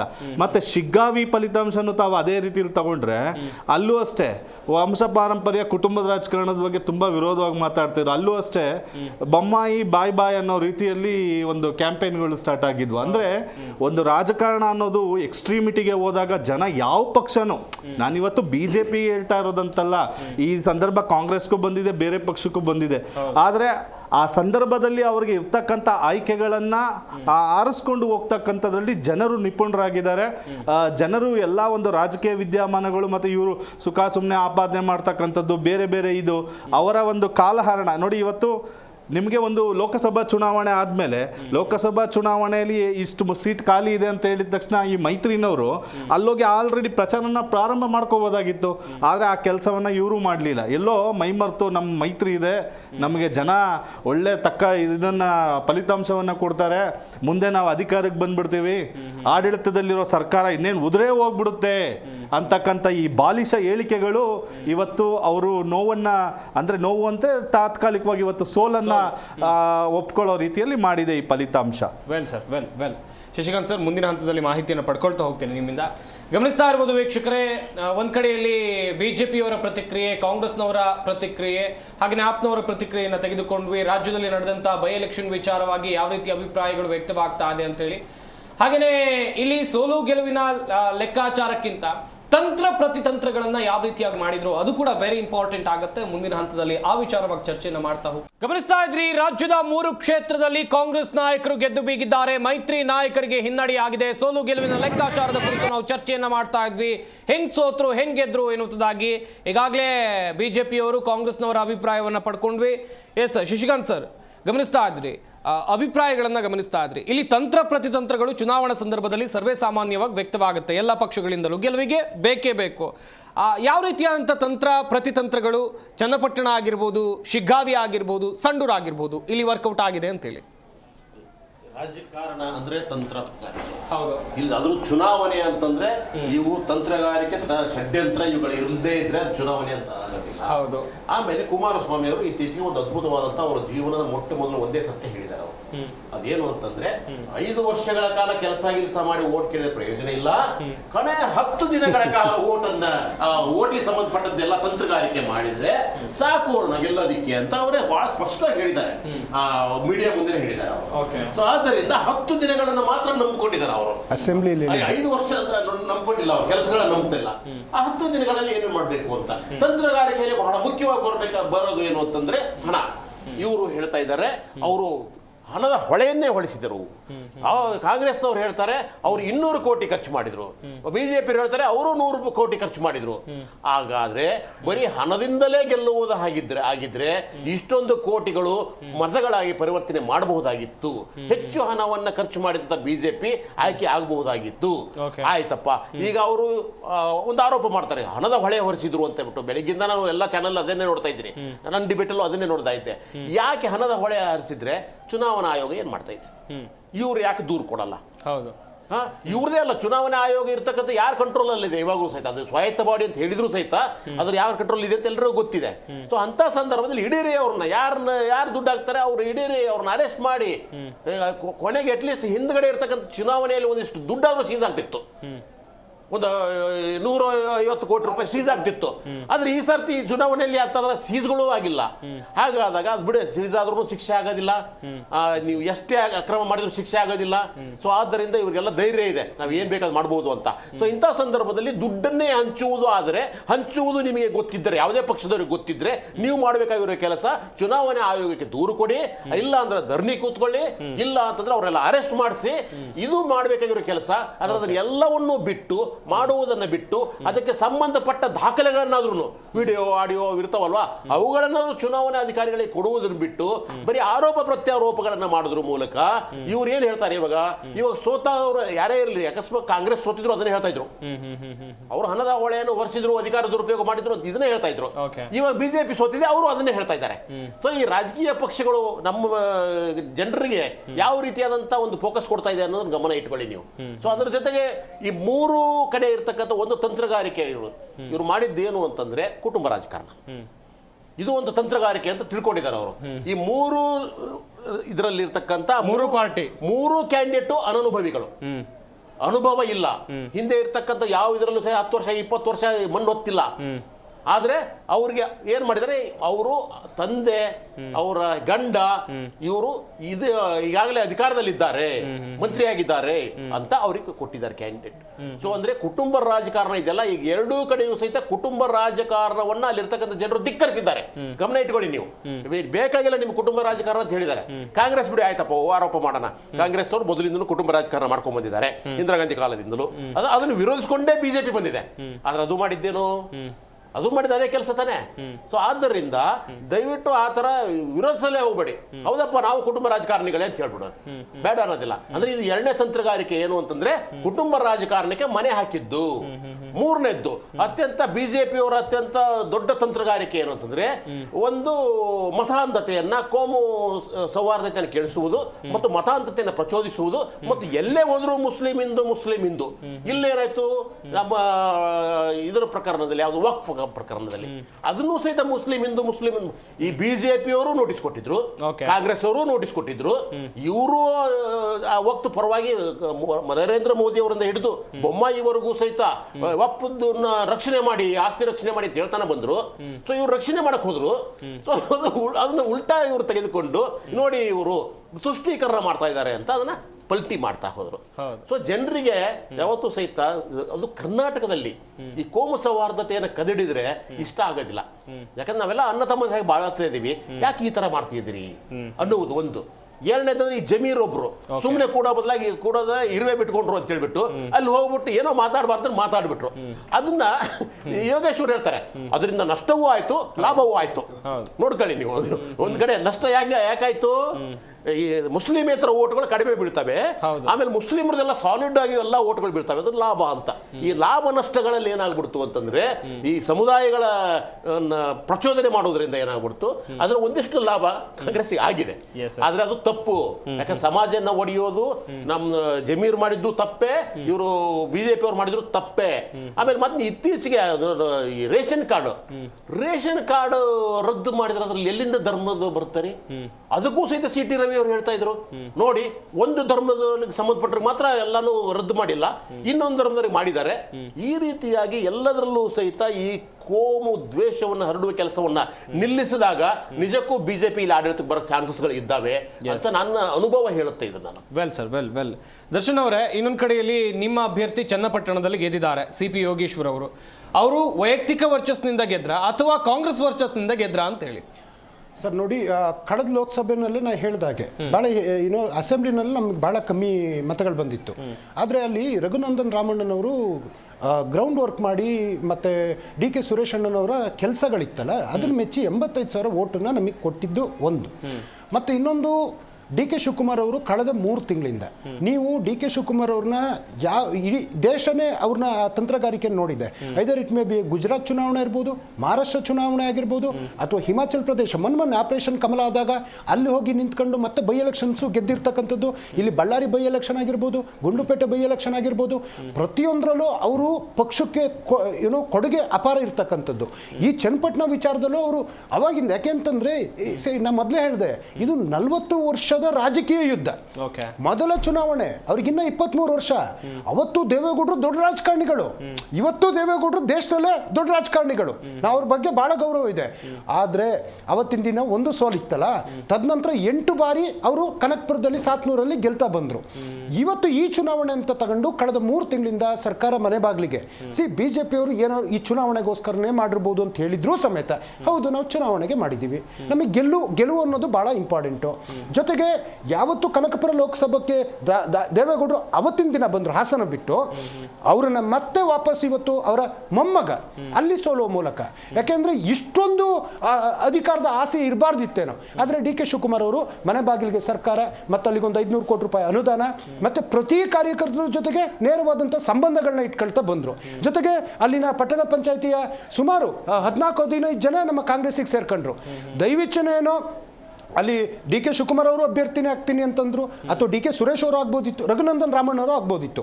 ಕೊನೆ ತನಕ ಯೋಗೇಶ್ವರ್ ಅವರು, ಯಾಕೆಂದ್ರೆ ಬಿಜೆಪಿ ಅವರು ಬರೀ ಮಾತಿನಲ್ಲಿ ಅವರಿಗೆ ಸಮಾಧಾನ ಪಡಿಸಿದ್ರು ಹೊರತು ಹೋರಾಟ ಮಾಡ್ಬೋದಿತ್ತು. ಅವರು ಆಮ್ ಆದ್ಮಿ ಅವರು ಬಹಳ ಚೆನ್ನಾಗಿ ಹೇಳಿದ್ರು. ಯಾಕೆಂದ್ರೆ ಮಂಡ್ಯ ಬಿಜೆಪಿ ಗೆದ್ದಂತ ಸುಮಲತಾ ಬಹಿರಂಗವಾಗಿ ಸಪೋರ್ಟ್ ಮಾಡಿದ್ರು ಬಿಜೆಪಿಗೆ. ಆದ್ರೆ ಅಲ್ಲಿ ನಮಗೆ ಬೇಕು ಅಂತ ತಗೊಂಡು ಇಲ್ಲಿ ಈ ಟ್ರಂಪ್ ಕಾರ್ಡ್ನ ಪ್ಲೇ ಮಾಡಿದ್ರು, ಇದು ನಮ್ದು ನಾವು ಬಿಟ್ಕೊಡಲ್ಲ ಅಂತೇಳಿ. ಸೊ ಆಮೇಲೆ ಕೊನೆ ದಿನ ಯೋಗೇಶ್ವರ್ ಅವರು ನಾನು ಕಾಂಗ್ರೆಸ್ಸಿಗೆ ಬರ್ತೀನಿ ಅಂತ, ಯೋಗೇಶ್ವರ್ ಅವರು ಕಾಂಗ್ರೆಸ್ನಿಂದನೇ ರಾಜಕೀಯ ಜೀವನ ಶುರು ಮಾಡಿದಂಥವ್ರು. ಇವತ್ತು ಯೋಗೇಶ್ವರ್ ಅವರಿಗೆ ಆ ಕ್ಷೇತ್ರದಲ್ಲಿ ಅವ್ರದೇ ಆದಂಥ ಒಂದು ಹಿಡಿತಾ ಇರ್ತಕ್ಕಂಥದ್ದು ನಾವು ನೋಡಿದ್ದೀವಿ. ಈ ಎಲ್ಲ ಮತ್ತೆ ನಮ್ಮ ಮಾನ್ಯ ಮುಖ್ಯಮಂತ್ರಿಗಳಲ್ಲಿ ಪ್ರಚಾರ ಮಾಡಿರೋದಾಗಿರ್ತಕ್ಕಂಥದ್ದು, ಅಥವಾ ಅದೇ ಸುರೇಶ್ ಅವರ ಜೊತೆ ನಿಂತ್ಕೊಂಡು ಈ ಎಲ್ಲ ವಿಚಾರಗಳು ಒಗ್ಗೂಡಿಸಿ ಈ ಒಂದು ಚುನಾವಣೆ ರಿಸಲ್ಟ್ ಬಂದಿರತಕ್ಕಂಥದ್ದು. ಆಮೇಲೆ ಒಂದು ಕಾಂಟ್ರವರ್ಸಿ ಅನ್ನೋ ರೀತಿಯಲ್ಲಿ ಜಮೀರ್ ಅಹಮದ್ ಅವರು ಹೇಳಿಕೆ, ಅದು ಬಹಳ ಮುಖ್ಯವಾಗಿ ಸರ್, ಅವರ ಒಂದು ಧರ್ಮದ ಚಾದರ್ ಮೇಲೆ ಹಣವನ್ನಿಟ್ಟು ಆ ಸಮುದಾಯದವ್ರಿಗೆ ಹಣ ಕೊಡೋದಕ್ಕೆ ಹೋದಾಗ, ನೀವು ನಮ್ಮ ಧರ್ಮದವ್ರಿಗೆ ಹಣ ಕೊಟ್ಟು ಖರೀದಿ ಮಾಡಬೇಡಿ, ನಾವು ನಿಮ್ಮ ಕುಟುಂಬವನ್ನು ಖರೀದಿ ಒಕ್ಕಲಿಗರನ್ನಂತ ಹೇಳಿರಲಿಲ್ಲ. ಅದನ್ನ ಈ ರೀತಿ ಜಾತಿ ವಿಚಾರವಾಗಿ ಟರ್ನ್ ಮಾಡುವಂಥದ್ದು ಆಗೋಯ್ತು. ಆದರೆ ಒಟ್ಟಾರೆಯಾಗಿ ನಮಗೆ ಎಲ್ಲ ಸಮುದಾಯದವರು, ಒಕ್ಕಲಿಗ ಸಮುದಾಯ ಆಗಿರ್ಬೋದು ಅಥವಾ ಇನ್ನಿತರ ಸಮುದಾಯ ಆಗಿರ್ಬೋದು ಅಥವಾ ಅಲ್ಪಸಂಖ್ಯಾತರಾಗಿರ್ಬೋದು, ಪ್ರತಿಯೊಬ್ಬರು ಇವತ್ತು ಅಲ್ಲಿ ಬಂದಿರತಕ್ಕಂಥ ರಿಸಲ್ಟ್ನ ಲೀಡ್ ಇದೆಯಲ್ಲ, ಅದು ಇವತ್ತು ಶಬ್ದ ಮಾಡ್ತಾ ಇದೆ. ಅದರಲ್ಲೂ ಬಹಳ ಮುಖ್ಯವಾಗಿ ಒಬ್ಬರು ಮಾಜಿ ಪ್ರಧಾನಿಗಳ ಮೊಮ್ಮಗ, ಹಾಲಿ ಕೇಂದ್ರ ಸಚಿವರ ಮಗ, ಮಾಜಿ ಮುಖ್ಯಮಂತ್ರಿಗಳ ಮಗ, ಅವರ ತಾಯಿಯವರು ಅಲ್ಲಿ ಶಾಸಕ ಸ್ಥಾನಕ್ಕೆ ನಿಂತವರು, ಸೋತವರು, ಪಕ್ಕದ ಕ್ಷೇತ್ರದಲ್ಲಿ ಶಾಸಕರಾದವರು, ಇಷ್ಟೆಲ್ಲ ಮತ್ತೆ ಅವರ ಮಾವನವ್ರು ಬಂದ್ಬಿಟ್ಟು ಹಾಲಿ MP ಅವರು ಇವತ್ತು ಅದೇ ಕ್ಷೇತ್ರಕ್ಕೆ. ಇಷ್ಟೆಲ್ಲ ಪೊಲಿಟಿಕಲ್ ಬ್ಯಾಕ್ಗ್ರೌಂಡ್ ಇದ್ರೂ ಸಮೇತ ಕಳೆದ 2 ಬಾರಿ CP ಯೋಗೇಶ್ವರ್ ಅವರು ಸೋತಿದ್ರು. ಒಮ್ಮತದ ಒಗ್ಗಟ್ಟಿನ ಹೋರಾಟದ ಮಂತ್ರ ಇದೆಯಲ್ಲ, ಇವತ್ತು ಚನ್ನಪಟ್ಟಣ ಅವರು ಕನ್ಸಲ್ಲೂ ಅನ್ಕೊಂಡಿರ್ಲಿಲ್ವೇನೋ ಇವತ್ತು ನಿಖಿಲ್ ಕುಮಾರಸ್ವಾಮಿ ಅವರು ಸೋಲ್ತಾರೆ ಅಂತ ಹೇಳ್ಬಿಟ್ಟು ಅಷ್ಟು. ಯಾಕೆಂದ್ರೆ ಕುಮಾರಸ್ವಾಮಿ ಅವರು ರಾಜಕೀಯ ತಂತ್ರಗಾರಿಕೆ, ಯಾಕೆ ಅವ್ರು ಸುಮಾರು ಕ್ಷೇತ್ರಗಳಿಗೆ ಹೋಗಿ ಬಂದಿರೋರು, ಅವ್ರ ಕುಟುಂಬದವರು. 700 ಕನಕಪುರ ಲೋಕಸಭಾ, ಚಿಕ್ಕಬಳ್ಳಾಪುರ, ಬೆಂಗಳೂರು ಗ್ರಾಮಾಂತರ, ಮಧುಗಿರಿ, ಹಾಸನ, ಹೊಳೆನರಸೀಪುರ, ರಾಮನಗರ, ಚನ್ನಪಟ್ಟಣ, ಈ ರೀತಿ ಹೋಗಿ ಅನೇಕ ಅನುಭವ ಇದ್ರೂ ಸಮೇತ ಕುಮಾರಸ್ವಾಮಿ ಅವರಿಗೆ ಇದೊಂದು ಸರಿಯಾದ ಉತ್ತರ ಸಿಕ್ಕಿದೆ ಅನ್ನುವಂಥದ್ದು ಒಂದು ಸರ್. ಜೊತೆಗೆ ನಾವು ಇವತ್ತು ಶಿಗ್ಗಾವಿನಲ್ಲಿ ಗೆದ್ದಿದ್ದೀವಲ್ಲ, ಸೊ ನಿಜವಾಗ್ಲೂ ಇದು ಒಬ್ಬ ಕಾರ್ಯಕರ್ತನ ನಾವು ಅಲ್ಲಿ ನಿಲ್ಸಿರ್ತಕ್ಕಂಥ, ಲಾಸ್ಟ್ ಟೈಮ್ ಅವ್ರು ಸೋತಿದ್ರು, ಆ ಮಾರ್ಜಿನ್ ಸಮೇತ ಬಹಳ ದೊಡ್ಡದಿತ್ತು. ಆದರೆ ಇವತ್ತು ಒಬ್ಬ ಕಾರ್ಯಕರ್ತನಿಗೆ, ಕಾಂಗ್ರೆಸ್ ಪಕ್ಷದ ಕಾರ್ಯಕರ್ತನಿಗೆ ನಾವಲ್ಲಿ ಕೇಳೋರು ಅಲ್ಪಸಂಖ್ಯಾತರು ಇಲ್ಲಿ ನಾವು ಸರ್ವರಿಗೂ ಸಮಬಾಳು ಸಮಪಾಲು ಅಂತ ಇರ್ತಕ್ಕಂಥವ್ರು ನಾವು, ಮತ್ತು ಈ ಸರಿ ಅವ್ರಿಗೆ ಕೊಟ್ವಿ. ಸೊ ಅದರಲ್ಲಿ ಪಠಾಣ್ ಅವರು ಗೆದ್ದಿದ್ದಾರೆ. ಜೊತೆಗೆ ಅದರಲ್ಲಿ ಬಹಳ ಮುಖ್ಯವಾಗಿ ಅಲ್ಲಿ ಸತೀಶ್ ಜಾರಕಿಹೊಳಿ ಸಾಹೇಬ್ರಾಗಿರ್ಬೋದು, ಅಥವಾ ಇವರು ಜಮೀರ್ ಅಹಮದ್ ಖಾನ್ ಅವರಾಗಿರ್ಬೋದು, ಅಥವಾ ನಮ್ಮ ಆಕಾಂಕ್ಷಿಗಳು ತುಂಬಾ ಜನ ಇದ್ರು. ಖಾದ್ರಿಯವರಂತೂ ನ್ಯಾಮಿನೇಷನ್ ಹಾಕ್ಬಿಟ್ಟಿದ್ರು, ಕೊನೆ ದಿನ ನ್ಯಾಮಿನೇಷನ್ ತೆಗೆಸೋ ಮೂಲಕ. ಸೊ ಅಲ್ಲಿರ್ತಕ್ಕಂಥ ಎಲ್ಲರೂ ಒಗ್ಗಟ್ಟಿಂದ, ನಾನು ಅವರು ಒಂದು ಪ್ರಚಾರ ಸಭೆಗೆ ಮಾನ್ಯ ಮುಖ್ಯಮಂತ್ರಿಗಳು ಉಪಮುಖ್ಯಮಂತ್ರಿಗಳು ಹೋದಾಗ ಅಷ್ಟು ಜನನು ಸ್ಟೇಜ್ ಮೇಲೆ ನಿಂತ್ಕೊಂಡು ಒಗ್ಗಟ್ಟು ಪ್ರದರ್ಶನ ಮಾಡಿದಾಗ ಅವತ್ತೇ ತಲೆಗೆ ಬಂದಿತ್ತು, ಈ ಕ್ಷೇತ್ರ ನಾವು ಖಂಡಿತ ಗೆಲ್ತೀವಿ ಅಂತೇಳಿ. ಸಂಡೂರು ಇವತ್ತಿನ ತನಕ ಬಿಜೆಪಿಯ ಧ್ವಜವನ್ನೇ ಹಾರಿಸಿಲ್ಲ ಸಂಡೂರು ಕ್ಷೇತ್ರದಲ್ಲಿ. ಸೊ ಅಲ್ಲಿ ಹಿಂದೊಮ್ಮೆ ಸಂತೋಷ್ ಲಾಡ್ ಅವ್ರು ಗೆದ್ದಾಗ ಅವ್ರು ಮಾಡಿರ್ತಕ್ಕಂಥ ಅಭಿವೃದ್ಧಿ ಕಾರ್ಯ, ಮತ್ತೆ ಸರಳ ವ್ಯಕ್ತಿತ್ವದ ತುಕಾರಾಮ್ ಅವರು 4 ಬಾರಿ ಅವ್ರು ಗೆದ್ಕೊಂಡ್ ಬಂದಿದ್ರು. ಇವತ್ತು ಒಂದು ಮಹಿಳೆಗೂ ಒಂದು ಅವಕಾಶ ಕೊಡಬೇಕು ಅಂದಾಗ ಅವ್ರ ಧರ್ಮಪತ್ನಿಗೆ ನಾವು ಒಂದು ಮಹಿಳೆಯರಿಗೂ ಅವಕಾಶ ಕೊಟ್ಟಿದ್ವಿ, ಅಲ್ಲೂ ಒಂದು ದಿಗ್ವಿಜಯ. ಇವತ್ತು ಬಿಜೆಪಿ ಪರ್ಸೆಂಟೇಜ್ ಆಫ್ ವೋಟ್ ಜಾಸ್ತಿ ಬಂದಿದೆ ಅಂತ ಹೇಳ್ತಾ ಇದ್ರೆ, ಇಟ್ ಮೇ ಬಿ ಶ್ರೀರಾಮುಲು ಅವರು ಸೋಲ್ 2 ಸೋಲ್ಗಳು ಅದು ಭಾವನಾತ್ಮಕವಾಗೂ ಕನೆಕ್ಟ್ ಆಗಿರ್ಬೋದು, ಅಥವಾ ಜನಾರ್ದನ್ ರೆಡ್ಡಿ ಅವರಲ್ಲಿ ಬಂದಿರ್ಬೋದು. ಈವನ್ ಒಂದು ಹೋಟೆಲ್ ಗೆದ್ರು ಅದು ಗೆಲುವೆ. ಧ್ರುವ ನಾರಾಯಣ್ ಸಾಹೇಬ್ರು ಒಂದು ಹೋಟೆಲ್ ಗೆದ್ದಿದ್ರು. ಇದು ಇತಿಹಾಸ ಇರ್ತಕ್ಕಂಥದ್ದು. ಮತ್ತೆ ಇನ್ನೊಂದು ಸರ್, ಇವತ್ತು ಅನೇಕ ವಿಚಾರಗಳಲ್ಲಿ ಉದಾಹರಣೆ ಮೂಡ ಅನ್ನೋ ವಿಚಾರನ ತಗೊಂಡು ಪಾದಯಾತ್ರೆ ಸಮೇತ ಮಾಡಿದ್ರು. ಎಲ್ಲಿಂದ? ಬೆಂಗಳೂರಿಂದ ಮೈಸೂರು ತನಕ ಹೋಗುವಂಥದ್ದು. ಯಾವ್ಯಾವ ರೀತಿ ಆಯ್ತು ಅನ್ನೋದು ಸೆಕೆಂಡ್ರಿ. ಆದ್ರೆ ಜನ ಜನಗಳಿಗೆ ಅರ್ಥ ಆಗುತ್ತೆ. ಪ್ರತಿದಿನ ಮಾಧ್ಯಮಗಳಲ್ಲಿ ಅದೇ ವಿಚಾರ, ವಾಲ್ಮೀಕಿ ಮೂಢ ಅನ್ನೋ ವಿಚಾರಗಳೇ ಭಾಗಶಃ ಚರ್ಚೆನಲ್ಲಿ ಇದ್ದಂಥ ವಿಚಾರಗಳು. ಇಡಿನೂ ಸಮೇತ ಎರಡಕ್ಕೂ ಬಂದಿತ್ತು. ಆದರೆ ನಾವು ಎಲ್ಲದನ್ನೂ ಸ್ವೀಕಾರ ಮಾಡಿದ್ವಿ. ಕೋರ್ಟ್ ಡೈರೆಕ್ಷನ್ಗೂ ನಾವು ತಲೆಬಾಗಿದ್ವಿ. ಮುಖ್ಯಮಂತ್ರಿಗಳು ಮೂಢ ವಿಚಾರಕ್ಕೂ ಹೋಗಿ ಅಲ್ಲಿನ ಏನು ವಿಚಾರಣೆನ ಎದುರಿಸ್ಕೊಂಡು ಬಂದರು. ಏನೇ ಆದರೂ ಸಮೇತ ಇವತ್ತು ಜಯ ಅನ್ನುವಂಥದ್ದು ನಮ್ಮ ಕಾಂಗ್ರೆಸ್ ಪಕ್ಷದ ಕಾರ್ಯಕರ್ತರ ಕೊರಳಿಗೆ, ಕಾಂಗ್ರೆಸ್ ಪಕ್ಷದ ವಿಜಯ ಬಾರಿಸಿರ್ತಕ್ಕಂಥ ಎಲ್ಲ ಆ ಒಂದು ಶಾಸಕರುಗಳ ಕೊರಳಿಗೆ ಬಿದ್ದಾಗಿದೆ. ಸೊ ನಿಜವಾಗ್ಲೂ ಇದೊಂದು ಕರ್ನಾಟಕದ ಕಾಂಗ್ರೆಸ್ನ ಮಟ್ಟಿಗೆ ನಮ್ಮ ಶಕ್ತಿ ಇನ್ನಷ್ಟು ಹೆಚ್ಚಿದೆ ಅಂತ ಹೇಳ್ಬೋದು ಸರ್. ದಿಲೀಪ್ ಗೌಡ್ರೆ, ಮುಂದಿನ ಹಂತದಲ್ಲಿ ಮಾಹಿತಿಯನ್ನು ಪಡ್ಕೊಳ್ತಾ ಹೋಗ್ತೀವಿ. ಎಸ್, ಗಮನಿಸ್ತಾ ಇದ್ರಿ ವೀಕ್ಷಕರೇ, ಸೋಲು ಗೆಲುವಿನ ಲೆಕ್ಕಾಚಾರ ಯಾವ ರೀತಿಯಾಗಿದೆ, ಹಾಗೆಯೇ ಸೋಲಿಗೆ ಕಾರಣಗಳೇನು, ಬಿಜೆಪಿಯವರು ಎಲ್ಲಿ ಎಡವಿದ್ರು, ಇನ್ನೊಂದು ಕಡೆಯಲ್ಲಿ ಕಾಂಗ್ರೆಸ್ಗೆ ಎಲ್ಲೆಲ್ಲ ಪ್ಲಸ್ ಪಾಯಿಂಟ್ಗಳು ಆಗ್ತಾ ಹೋಯಿತು ಕೆಲವೊಂದಿಷ್ಟು ಕ್ಷೇತ್ರದಲ್ಲಿ, ಇದೇ ವಿಚಾರದ ಕುರಿತು ಮಾಹಿತಿಯನ್ನ ಕೊಡ್ತಾ ಇದ್ರು. ಮುಂದಿನ ಹಂತದಲ್ಲಿ ಮತ್ತಷ್ಟು ವಿಚಾರಗಳ ಕುರಿತು ಮಾಹಿತಿಯನ್ನ ಕೊಡ್ತೀವಿ. ಆದರೆ ಅದಕ್ಕಿಂತ ಮುಂಚೆ ಚಿಕ್ಕ ಬ್ರೇಕ್.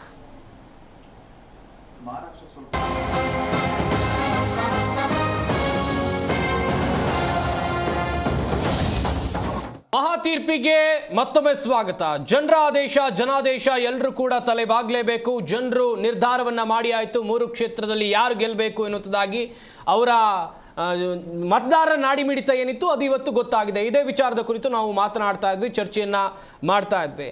ನಾನು ನೇರವಾಗಿ ಬಿಜೆಪಿ ವಕ್ತಾರರ ಬಳಿ ಕೇಳ್ತೀನಿ. ದಿಲೀಪ್ ಗೌಡ್ರೆ, ಈಗ ಚನ್ನಪಟ್ಟಣದ ವಿಚಾರಕ್ಕೆ ಬರುವುದಾದರೆ ನಿಖಿಲ್ ಕುಮಾರಸ್ವಾಮಿ ಅವರು ಬ್ಯಾಕ್ಗ್ರೌಂಡ್ ಸಿಕ್ಕಾಪಟ್ಟೆ ಚೆನ್ನಾಗಿತ್ತು. ದೇವೇಗೌಡರು ಮಾಜಿ ಪ್ರಧಾನಿಗಳು, ಅವರ ತಂದೆ ಮಾಜಿ ಮುಖ್ಯಮಂತ್ರಿಗಳು, ಸದ್ಯ ಹಾಲಿ ಕೇಂದ್ರ ಸಚಿವರು. ಇತ್ತ ಸಂಡೂರು ವಿಚಾರಕ್ಕೆ ಬರುವುದಾದರೆ SR ಬೊಮ್ಮಾಯಿ, ಹಾಗೇನೆ ಬಸವರಾಜ ಬೊಮ್ಮಾಯಿ, ಅವರ ಪುತ್ರ ಭರತ್ ಬೊಮ್ಮಾಯಿ.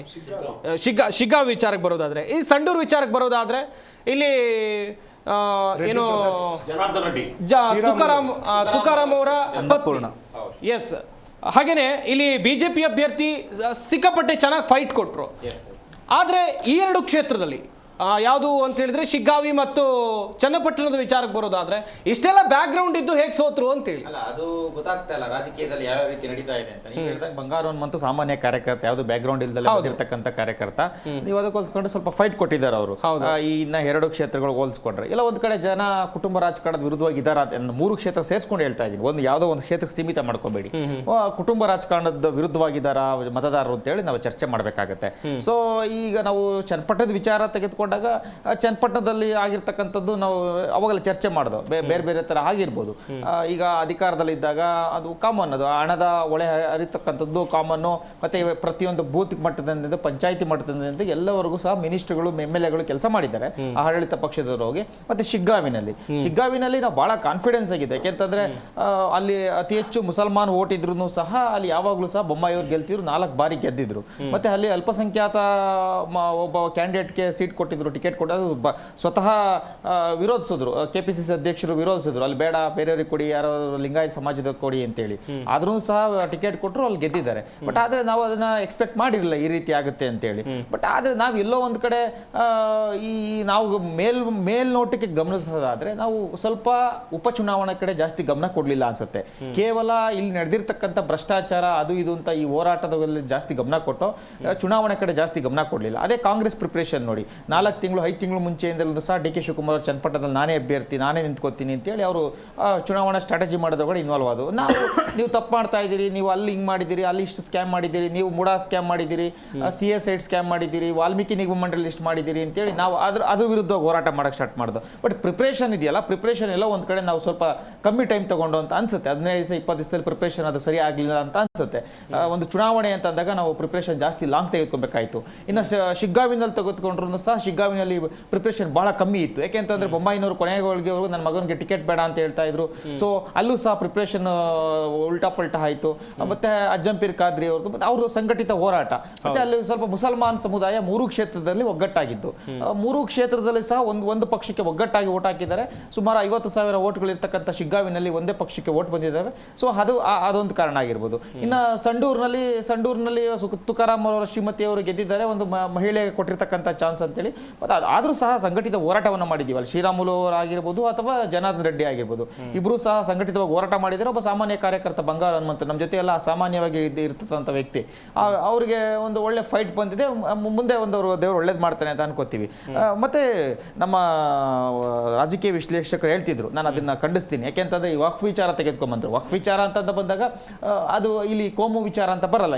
ಇಡೀ ರಾಜ್ಯದಲ್ಲಿ ಸುಮಾರು 1.5 ಲಕ್ಷ ಎಕರೆ ವಕ್ಫ್ ಪ್ರಾಪರ್ಟಿ ಅಂತೇಳಿ ಡಿಕ್ಲೇರ್ ಆಗಿದೆ. ಸೊ ಅದನ್ನ ಸಿದ್ದರಾಮಯ್ಯನವರು ಅದು ವಿರೋಧ ಬಂದಾಗ ಸೊ ಅದನ್ನ ನೀವು ವಾಪಸ್ ತಗೋತೀವಿ ನೋಟಿಸ್ ಅಂತ ಹೇಳಿದ್ದಾರೆ. ಸೊ ಸ್ವತಃ ಸಿದ್ದರಾಮಯ್ಯನವರೇ ಒಪ್ಕೊಂಡಾಗ ಇದು ಸರಿ ಇಲ್ಲ, ಇದು ಯಾರು ಜಮೀರ್ ಅಹಮದ್ ಮಾಡಿದ್ದು ಅಂತ ಹೇಳಿ ಒಪ್ಕೊಂಡಾಗ ಅದನ್ನ ನಾವೆಲ್ಲರೂ ಇದು ಮಾಡಬೇಕಾಗುತ್ತೆ. ಮತ್ತೆ ಡಿ ಕೆ ಶಿವಕುಮಾರ್ ಅವರು ಸಹ ಹೇಳಿದ್ದಾರೆ, ಇದು ಮಾಡಬಾರ್ದಿತ್ತು, ಇದು ಸರಿ ಮಾಡೋಣ ಅಂತ ಹೇಳಿದ್ದಾರೆ, ರೈತರ ಪರವಾಗಿ ನಿಂತ್ಕೋತೀವಿ ಅಂತ. ನೋಡೋಣ, ನಮ್ಮ ಹೋರಾಟ ಅಂತ ಮುಂದುವರಿತೀವಿ. ನಾವು ಸೋತೀವಿ ಅಂತೇಳಿ 3 ಕ್ಷೇತ್ರದಲ್ಲಿ ಸೋತಿದ್ದೀವಿ ಅಂತೇಳಿ ಮನೇಲಿ ಕೂತ್ಕೊಳ್ಳೋಂಥಕ್ಕಂಥದ್ದಲ್ಲ. ರೈತರ ಪರವಾಗಿ ಹೋರಾಟ ಇದ್ದೇ ಇರ್ತದೆ. ಮಠಮಾನ್ಯಗಳನ್ನ ಹೆಸರುಗಳು ಮಾಡ್ಕೊಂಡಿದ್ದಾರೆ, ಅದ್ರ ವಿರುದ್ಧವಾಗಿ ನಾವು ಹೋರಾಟ ಇದ್ದೇ ಇರ್ತದೆ. ಮತ್ತು ಇವರ ಸ್ಕ್ಯಾಮ್ಗಳು, ಮೂಡಾ ಸ್ಕ್ಯಾಮು, ವಾಲ್ಮೀಕಿ ನಿಗಮ ಮಂಡಳಿ ಸ್ಕ್ಯಾಮ್, ಇದನ್ನಂತೂ ನಾವು ಯಾವುದೇ ಕಾರಣಕ್ಕೂ ನಿಲ್ಲಿಸ್ತಕ್ಕಂಥ ಸಾಧ್ಯತೆ ಇಲ್ಲವೇ ಇಲ್ಲ. ನಮ್ಮ ಹೋರಾಟ ಯಾವಾಗಲೂ ಸಹ ಇವರು ಮಾಡ್ತಾ ಇರ್ತಕ್ಕಂಥ ಭ್ರಷ್ಟಾಚಾರ, ನಮ್ಮ ಭ್ರಷ್ಟಾಚಾರನ ಎತ್ತಿ ತೋರಿಸ್ಬೇಕು ಅನ್ನೋದಕ್ಕಿಂತ ಇಲ್ಲಿ ಅಭಿವೃದ್ಧಿ ಮಾಡಬೇಕು ಅಂತಕ್ಕಂಥದ್ದು. ಮತ್ತೆ ಇವರ ಒಂದು ಈ ಮೊನ್ನೆ ತಾನೇ ಆಗಿದ್ದಂಥ ಸುಮಾರು 22 ಲಕ್ಷ ರೇಷನ್ ಕಾರ್ಡ್ ಅನ್ನ ರದ್ದು ಮಾಡಬೇಕು ಅಂತ ಹೊರಟಿರ್ತಕ್ಕಂಥದ್ದು. ಸೊ ಇವರ ಒಂದು ಗ್ಯಾರಂಟಿಗಳನ್ನ ಬರ್ಡನ್ನ ಕಮ್ಮಿ ಮಾಡ್ಕೊಬೇಕು ಅಂತೇಳಿ ಹೊರಟಿದ್ದು. ಅದು ವಿರುದ್ಧವಾಗಿ ನಾವು ಎಲೆಕ್ಷನ್ ಮುಗಿದೋದ್ಮೇಲೆ ಸಹ ಅದು ಹೋರಾಟ ಮಾಡಿದ್ದೀವಿ. ನೆನ್ನೆ ತಾನೇ ನಮ್ಮ ಭೂಮಿ ನಮ್ಮ ಹಕ್ಕು ಅಂತ ಮಾಡಿದ್ದೀವಿ ನಾವು. ಇದು ಎಲೆಕ್ಷನ್ ಉದ್ದೇಶ ಅಲ್ಲ. ನೆನ್ನೆ ನೋಡಿ, ನೆನ್ನೆ ಅದು ಯಾವ ಉದ್ದೇಶನೂ ಇರಲಿಲ್ಲ ನಮಗೆ. ಎಲೆಕ್ಷನ್ಗೋಸ್ಕರನೇ ಮಾಡಬೇಕು ಅಂತ ಹೇಳಿದ್ರೆ ನೆನ್ನೆ ಮಾಡೋ ಅವಶ್ಯಕತೆ ಇರಲಿಲ್ಲ. ಇಡೀ ರಾಜ್ಯಾದ್ಯಂತ ಪ್ರತಿ ಡಿಸ್ಟಿಕ್ನಲ್ಲೂ ನಮ್ಮ ಭೂಮಿ ನಮ್ಮ ಹಕ್ಕು ಅಂತೇಳಿ ಹೋರಾಟ ಮಾಡಿದ್ದೀವಿ. ಸೊ ಇಲ್ಲಿ ನಾವು ರೈತರ ಪರವಾಗಿ, ಜನಸಾಮಾನ್ಯರ ಪರವಾಗಿ, ಬಡವರ ಪರವಾಗಿ, ಯುವಕರ ಪರವಾಗಿ, ದೀನ ದಲಿತರ ಪರವಾಗಿ ಹೋರಾಟ ಮಾಡ್ತಾ ಇದ್ದೀವಿ. ಬಡವರ ಜಮೀನು ಬಡವರಿಗೆ ತಲುಪಬೇಕು. ಅದರಿಂದ ನಾವು ಈ ಹೋರಾಟವನ್ನು ನಿಲ್ಲಿಸ್ತಕ್ಕಂಥ ಮಾತೇ ಇಲ್ಲ. ಈ ಸೋಲು ಗೆಲುವಿನ ಮೆಟ್ಟಿಲು. ಈ ಸೋಲಿಂದ ನಾವೇನು ಎದೆಗುತ್ತಾ ಇಲ್ಲ. ಯಾವುದೇ ಕಾರಣಕ್ಕೂ ಈ ಸೋಲು ನಮ್ಮ ಒಂದು ಮುಂದಿನ ಮೆಟ್ಟಿಲಾಗುತ್ತೆ. ನಾವು ಇವತ್ತು ಉಪಚುನಾವಣೆಯಲ್ಲಿ 3ರಲ್ಲೂ ಸೋತಿರ್ಬೋದು, ಆದರೆ ಮುಂದಿನ ಚುನಾವಣೆ ನೋಡಿ, ಕಳೆದ ಲೋಕಸಭಾ ಚುನಾವಣೆಯಲ್ಲಿ ಏನಾಯ್ತು ಅಂತ 148 ಕ್ಷೇತ್ರಗಳಲ್ಲಿ JDS ಮತ್ತೆ ಬಿಜೆಪಿ ಮತಗಳು ಮುನ್ನಡೆ ಇದ್ದೇವೆ. ಅಂದ್ರೆ ನಾವು ಟೋಟಲ್ 225 ಕ್ಷೇತ್ರಗಳನ್ನ ತೆಗೆದುಕೊಂಡಾಗ. ಸೊ ಆ ಥರ ಹೋದಾಗ ನಾವು ಟೋಟಲ್ ಸಾರ್ವತ್ರಿಕ ಚುನಾವಣೆ ಅಂತ ಬಂದಾಗ ಅದು ಬೇರೆ ಥರ ಇರುತ್ತೆ, ಉಪಚುನಾವಣೆ ಅಂತ ಬಂದಾಗ ಬೇರೆ ಥರ ಇರುತ್ತೆ. ನಾವು ನೋಡಿದ್ದೀವಿ, ಸಿರಾ ಎಲೆಕ್ಷನ್ ಏನಾಯ್ತು, KR ಎಲೆಕ್ಷನ್ ಏನಾಯ್ತು, ಅವಾಗ ಆ ಸರ್ಕಾರ ಇತ್ತು. ಸರ್ಕಾರ ಇದ್ದಾಗ ಬಿಜೆಪಿ ಸರ್ಕಾರ ಇದ್ದಾಗ ಅವ್ರು ಗೆದ್ರು. ಸೊ ಕಾಂಗ್ರೆಸ್ ಸರ್ಕಾರ ಇದ್ದಾಗ ಕಾಂಗ್ರೆಸ್ ಗೆದ್ದಿದ್ದಾರೆ. ಸೊ ಸಾರ್ವತ್ರಿಕ ಚುನಾವಣೆ ಅಂತ ಅಂದಾಗ ಟೋಟಲ್ ಟ್ರೆಂಡೇ ಚೇಂಜ್ ಆಗುತ್ತೆ. ಸೊ ಈ ಟ್ರೆಂಡ್ ಇಲ್ಲಿ ನಡೀತಾ ಇದೆ. ಸೊ ನಾವು ಸಾರ್ವತ್ರಿಕ ಚುನಾವಣೆಯಲ್ಲಿ ಮುಂದಿನ ಬರ್ತಕ್ಕಂಥ 2028ಗೆ ಬರ್ತಕ್ಕಂಥ ಸಾರ್ವತ್ರಿಕ ಚುನಾವಣೆಯಲ್ಲಿ ಅತಿ ಹೆಚ್ಚು ಮತಗಳನ್ನ ಗಳಿಸ್ಕೊಂಡು ನಮ್ಮ ಮೈತ್ರಿ ಏನಿದೆಯೋ ಮೈತ್ರಿನಲ್ಲಿ ಗೆಲ್ತೀವಿ ಅಂತಕ್ಕಂಥ ಕಾನ್ಫಿಡೆನ್ಸ್ ಇದೆ. ಮತ್ತೆ ರಾಜ್ಯದ ದಿಕ್ಕನ್ನು ಬದಲಿಸ್ತಕ್ಕಂಥ ಮಹಾರಾಷ್ಟ್ರ ಚುನಾವಣೆ ಎಲ್ಲರೂ ಅನ್ಕೊಂಡ್ಬಿಟ್ಟಿದ್ರು ಈ ಸಲ ಮುಗದೇ ಹೋಯ್ತು. ನೀವು ಹೇಳ್ತಾ ಇದ್ರು ಎಲ್ಲರೂ, NCPಯನ್ನು ಹೊಡೆದ್ಬಿಟ್ರು, ಶಿವಸೇನೆಯನ್ನು ಹೊಡೆದ್ಬಿಟ್ರು, ಬಿಜೆಪಿಯವರು ಕುಟುಂಬವನ್ನೇ ಹೊಡೆದ್ಬಿಟ್ರು, ಹಾಳು ಮಾಡಿಬಿಟ್ರು ಅವ್ರನ್ನ ಅಂತ ಹೇಳ್ತಾ ಇದ್ರು. ಅದೇ ಜನ ನೋಡ್ತಾ ಇದ್ರು. ಯಾಕೆಂತಂದ್ರೆ ಮಹಾರಾಷ್ಟ್ರ ಅಂತಕ್ಕಂಥದ್ದು ಇಡೀ ದೇಶದಲ್ಲಿ ಒಂದು ಕಮರ್ಷಿಯಲ್ ಸಿಟಿ, ಅದೊಂದು ಕಮರ್ಷಿಯಲ್ ರಾಜ್ಯ. ಅದು ಇಡೀ ದೇಶದಲ್ಲಿ ಅತಿ ಹೆಚ್ಚು ಟ್ಯಾಕ್ಸ್ ಕಲೆಕ್ಷನ್ ಮಾಡ್ತಾ ಇರ್ತಕ್ಕಂಥದ್ದು, ಅತಿ ಹೆಚ್ಚು ವಾಣಿಜ್ಯ ನಗರಿ ಅಂತ ಕರಿತೀವಿ. ಸೊ ಯಾಕೆಂದ್ರೆ ಈಗ ದೆಹಲಿನಲ್ಲಿ ಅತಿ ಹೆಚ್ಚು ವಾಯು ಮಾಲಿನ್ಯ ಆಗ್ತಾ ಇರೋದ್ರಿಂದ ಮಹಾರಾಷ್ಟ್ರದಲ್ಲಿ ಅದನ್ನ ಶಿಫ್ಟ್ ಮಾಡಬೇಕು ಅಂತ ಪ್ಲಾನ್ ನಡೀತಾ ಇದೆ. ಸೊ ಅಂತ ರಾಜ್ಯದಲ್ಲಿ ನಾವು ಈಗ ಯಾಕೆಂದ್ರೆ ಅಲ್ಲಿ ಸುಮಾರು ಆಲ್ರೆಡಿ 30 ವರ್ಷದಿಂದ ಯಾವುದೋ ಒಂದು ಸಿಂಗಲ್ ಮೇಜರ್ ಪಾರ್ಟಿ ಬಂದೇ ಇಲ್ಲ. ಯಾವಾಗಲೂ ಎಲ್ಲ ಬೇರೆ ಬೇರೆ ಪಾರ್ಟಿಗಳನ್ನ ಸೇರಿಸ್ಕೊಂಡೆ ಅಧಿಕಾರ ಮಾಡ್ತಾ ಇದ್ದಾರೆ. ಬಟ್ ಅದು ನಮ್ಮ ಸ್ಟ್ರೈಕ್ ರೇಟ್ ನೋಡಿ, ನಾವಲ್ಲಿ ನಿಂತ್ಕೊಂಡಿದ್ದೆ 146 ಕ್ಷೇತ್ರಗಳಲ್ಲಿ, 126 ಕ್ಷೇತ್ರಗಳಲ್ಲಿ ನಾವು ಗೆದ್ದಿದ್ದೀವಿ. ಇನ್ನು NCP ಆಗಿರ್ಬೋದು ಅಥವಾ ಶಿವಸೇನೆ ಆಗಿರ್ಬೋದು, ನಿಂತ್ಕೊಂಡಿರ್ತಕ್ಕಂಥ ಅಷ್ಟು ಕ್ಷೇತ್ರಗಳಲ್ಲಿ ಮುನ್ನಡೆ ಮತ್ತು ಗೆಲುವು ಇದೆ. ಅಂದ್ರೆ ಅರ್ಥ ಮಾಡ್ಕೊಬೇಕಾಗುತ್ತೆ, ಇಲ್ಲಿ ಸಂಘಟಿತವಾಗಿ ಹೋರಾಟ ಮಾಡಿದ್ದು ಮತ್ತೆ ಜನಗಳಿಗೆ ಅರ್ಥ ಆಗಿದೆ. ಇಲ್ಲಿ ತಪ್ಪು ಏನೋ ಬಾಳಾಸಾಹೇಬ್ ಠಾಕ್ರೆ ಒಂದು ಮಾತು ಹೇಳ್ತಾರೆ, ನಾನೇನಾದ್ರೂ ಕಾಂಗ್ರೆಸ್ ಹೋಗ್ತಕ್ಕಂಥ ಸಂದರ್ಭ ಬಂದ್ರೆ ನನ್ನ ಪಕ್ಷವನ್ನು ವಿಸರ್ಜನೆ ಮಾಡ್ತೀನಿ ಹೊರತು ನಾನು ಯಾವುದೇ ಕಾರಣಕ್ಕೂ ಕಾಂಗ್ರೆಸ್ ಹೋಗಲ್ಲ ಅಂತ ಹೇಳ್ತಾರೆ. ಬಟ್ ಬಾಳಾಸಾಹೇಬ್ ಠಾಕ್ರೆ ಅವರ ಸಿದ್ಧಾಂತವನ್ನ ತೂರಿ ಉದ್ಧವ್ ಠಾಕ್ರೆ ಅವರು ಹೋಗಿ ಕಾಂಗ್ರೆಸ್ ಜೊತೆ ಸೇರ್ಕೊಂಡಿದ್ದು ನಿಜವಾಗ್ಲೂ ಅಲ್ಲಿ ಶಿವಸೇನೆಯ ಬೆಂಬಲಿಗರಿಗೆ ಅದು ನೋವಾಗಿದೆ ಅಂತ ಅನ್ಸುತ್ತೆ. ಮತ್ತೆ NCP ಆಗಿರ್ಬೋದು, NCP ಅಜಿತ್ ಪವಾರ್ ಅವರು ಏನು ಬರ್ತಾರೋ ಆ ಅಜಿತ್ ಪವಾರ್ಗೆ ಸಪೋರ್ಟ್ ಜಾಸ್ತಿ ಆಯ್ತು ಅಂತ ಅನ್ಸುತ್ತೆ. ಶರದ್ ಪವಾರ್ ಅವರ ಒಂದು ವರ್ಚಸ್ಸು ಕಮ್ಮಿ ಆಯ್ತು ಅಂತ ಅನ್ಸುತ್ತೆ. ಅವ್ರು ನಿಂತ್ಕೊಂಡಿದ್ದಂತ ಅಷ್ಟು ಕ್ಷೇತ್ರದಲ್ಲಿ ಮುನ್ನಡೆ ಮತ್ತು ಗೆಲುವಿದೆ. ಸೊ ಇವಾಗ ಸ್ಟ್ರೈಕ್ ರೇಟ್ ನೋಡ್ಕೊಂಡ್ರೆ ಅವ್ರು 100% ಇದೆ, ನಮ್ದು 80% ಇದೆ. ಇನ್ನು ಕಾಂಗ್ರೆಸ್ ಆದ್ರೆ ಬಹಳ ಹೀನಾಯ ಸ್ಥಿತಿಗೆ ಹೋಗಿದೆ. ಕಾಂಗ್ರೆಸ್ ಬರೀ ನಾವು ಹೋದ ಬಾರಿ 44 ಸೀಟ್ ಗೆದ್ದಿದ್ದು, ಈ ಬಾರಿ ಕೇವಲ 19 ಸೀಟಿಗೆ ಬಂದಿದೆ. ಇನ್ನು NCPಯ ಶರದ್ ಪವಾರ್ ಬಣ ಹೋದ್ಸಲ 14 ಸೀಟ್ ಇದ್ದಿದ್ದು, ಇವತ್ತು 11ಕ್ಕೆ ಬಂದಿದೆ. ಇನ್ನು ಉದ್ಧವ್ ಠಾಕ್ರೆ ಬಣ 16 ಇದ್ದಿದ್ದು ಈ ಬಾರಿ 14ಕ್ಕೆ ಬಂದಿದೆ. ಸೊ ನಾವು ಇವಾಗ ಇದ್ರೊಳಗೆ ಅರ್ಥ ಮಾಡ್ಕೊಬೇಕಾಗಿರೋದು ಜನ, ಯಾಕೆಂತಂದ್ರೆ ನಾವು ಕರ್ನಾಟಕದ ಚುನಾವಣೆನ ಮುಂದಿನ ದೇಶದ ಒಂದು ಮಾರ್ಗಸೂಚಿ ಅಂತ ಹೇಳಲಿಕ್ಕಾಗಲ್ಲ. ಯಾಕೆಂತಂದ್ರೆ ಇದೊಂದು 3 ಉಪಚುನಾವಣೆಗಳು. ಆದ್ರೆ ಮಹಾರಾಷ್ಟ್ರದ ನಾವು ತೆಗೆದುಕೋಬಹುದು. ಮಹಾರಾಷ್ಟ್ರದ ಒಂದು ದಿಕ್ಸೂಚಿ ಆಗುತ್ತೆ ಮುಂದೆ ಬರ್ತಕ್ಕಂಥ ಕೋಲ್ಕತ್ತಾ ಚುನಾವಣೆ, ಕೋಲ್ಕತ್ತಾ ಅಂತೀನಿ, ವೆಸ್ಟ್ ಬೆಂಗಾಲ್ ಚುನಾವಣೆ ಆಗಿರ್ಬೋದು, ದೆಹಲಿ ಚುನಾವಣೆ ಆಗಿರ್ಬೋದು, ಈ ಚುನಾವಣೆಗೆ ಮಾರ್ಗಸೂಚಿ ಆಗುತ್ತೆ. ಸೊ ನಾವು ಇದೊಂದು ಎಲ್ಲೋ ಒಂದ್ ಕಡೆ MP ಎಲೆಕ್ಷನ್ ಆದ್ಮೇಲೆ ಬಿಜೆಪಿ ಮುಗ್ದೇ ಹೋಯ್ತು, ನೀವು ಕಮ್ಮಿ ಬಂದ್ಬಿಟ್ಟು ಸೀಟು, ನೀವು ಇನ್ನಾಗದೇ ಇಲ್ಲ, ಇನ್ನು ಎತ್ತಿಸ್ಕೊಳಕ್ಕಾಗೋದಿಲ್ಲ, ನೀವು ಸೋತ್ಬಿಟ್ರಿ ಅಂತ ಹೇಳ್ತಾ ಇದ್ರು. ನಾವು ಇನ್ನೂ ಅತಿ ಹೆಚ್ಚು ಉರುಪಿನೊಂದಿಗೆ ಬಿಜೆಪಿ ಕಾರ್ಯಕರ್ತರು ಕೆಲಸ ಮಾಡ್ಲಿಕ್ಕೆ ಇದೊಂದು ಮುನ್ನುಡಿ ಅಂತ ಅನಿಸ್ತಾ ಇದೆ. ನಾವು ಇನ್ನೂ ಹೆಚ್ಚು ಉರುಪಿನಿಂದ, ಇನ್ನೂ ಹೆಚ್ಚು ಶಕ್ತಿಯಿಂದ ನಾವು ಇನ್ನೂ ಹೋರಾಟ ಮಾಡಲಿಕ್ಕೆ ಇದೊಂದು ಶಕ್ತಿ ಆಗಿದೆ ಸರ್. ವೆಲ್ ಡಾಕ್ಟರ್ ಸತೀಶ್ ಅವರೇ, ಗಮನಿಸ್ತಾ ಇದ್ರಿ ಎರಡೂ ಪಕ್ಷದವರ ಮಾತುಗಳನ್ನ. ರಾಜ್ಯದಲ್ಲಿ ನಡೀತಾ ಇರುವಂತ ಕುಟುಂಬ ರಾಜಕಾರಣದ ಬಗ್ಗೆ ನಿಮ್ಮ ಅಭಿಪ್ರಾಯ ಏನು? ನೋಡಿ, ಕುಟುಂಬ ರಾಜಕಾರಣ ಇವರ ಎಲ್ಲ ಪಕ್ಷಗಳು ಸೇರ್ಕೊಂಡು ಮಕ್ಮಲ್ ಟೋಪಿನ ಹಾಕ್ಬಿಟ್ಟಿದ್ದಾರೆ. ನಿಜವಾಗ್ಲೂ ಇವತ್ತು ಕನ್ನಡಿಗರು ಜಾಗೃತರಾಗಬೇಕು. ಪ್ರತಿ ಚುನಾವಣೆ ಇವತ್ತು ಯಾರೋ ಗೆದ್ರು ಅಂತಲ್ಲ, ಜನರು ಇನ್ನು ಗೆದ್ದಿಲ್ಲ. ನಿಜವಾಗ್ಲೂ ಹೇಳ್ಬೇಕಂದ್ರೆ ಜನರು ಇವತ್ತು ಗೆದ್ದಿಲ್ಲ, ಈ ಚುನಾವಣಾ ವ್ಯವಸ್ಥೆ ಗೆದ್ದಿಲ್ಲ. ಯಾಕಂತ ಹೇಳಿದ್ರೆ ಹೇಳ್ತಾ ಇದ್ರು ಹಣನ ಹರಿಸಿದ್ರು. ಚುನಾವಣಾ ಆಯೋಗ ಏನ್ ಮಾಡ್ತಿದೆ? ನಮ್ಮ ಜನಗಳು ಅಷ್ಟೇ, ಇನ್ನಾದ್ರೂ ಬಿಡಬೇಕು. ಈ ಹಣ ಹಾಕೋ ಪಾರ್ಟಿಗಳು ನಿಮ್ಮನ್ನ ಉದ್ಧಾರ ಮಾಡಲ್ಲ, ನಮ್ಮ ರಾಜ್ಯವನ್ನು ಉದ್ಧಾರ ಮಾಡಲ್ಲ. ದಯವಿಟ್ಟು ಅರ್ಥ ಮಾಡ್ಕೊಳ್ಳಿ. ಇವತ್ತು ಯಾರೋ ಗೆದ್ದಿದ್ದಾರೆ, ನಿಮ್ಗೇನು ಬಂದು ಕಿರೀಟ ಬರೋದಿಲ್ಲ. ಆದ್ರೆ ಇವತ್ತು ಈ ದೇಶದ ಸಂವಿಧಾನ ಗೆಲ್ಲೋದು, ಸಂವಿಧಾನದ ಬಗ್ಗೆನೂ ಮಾತಾಡೋ ಪಕ್ಷಗಳು ಇವತ್ತು ಸಂವಿಧಾನ ಅಂತ ಹೇಳಿದ್ರೆ ಏನು, ಒಂದು ಕಾನೂನಿನ ಚೌಕಟ್ಟಿನಲ್ಲಿ ನಡಿಬೇಕು ಅಲ್ವಾ?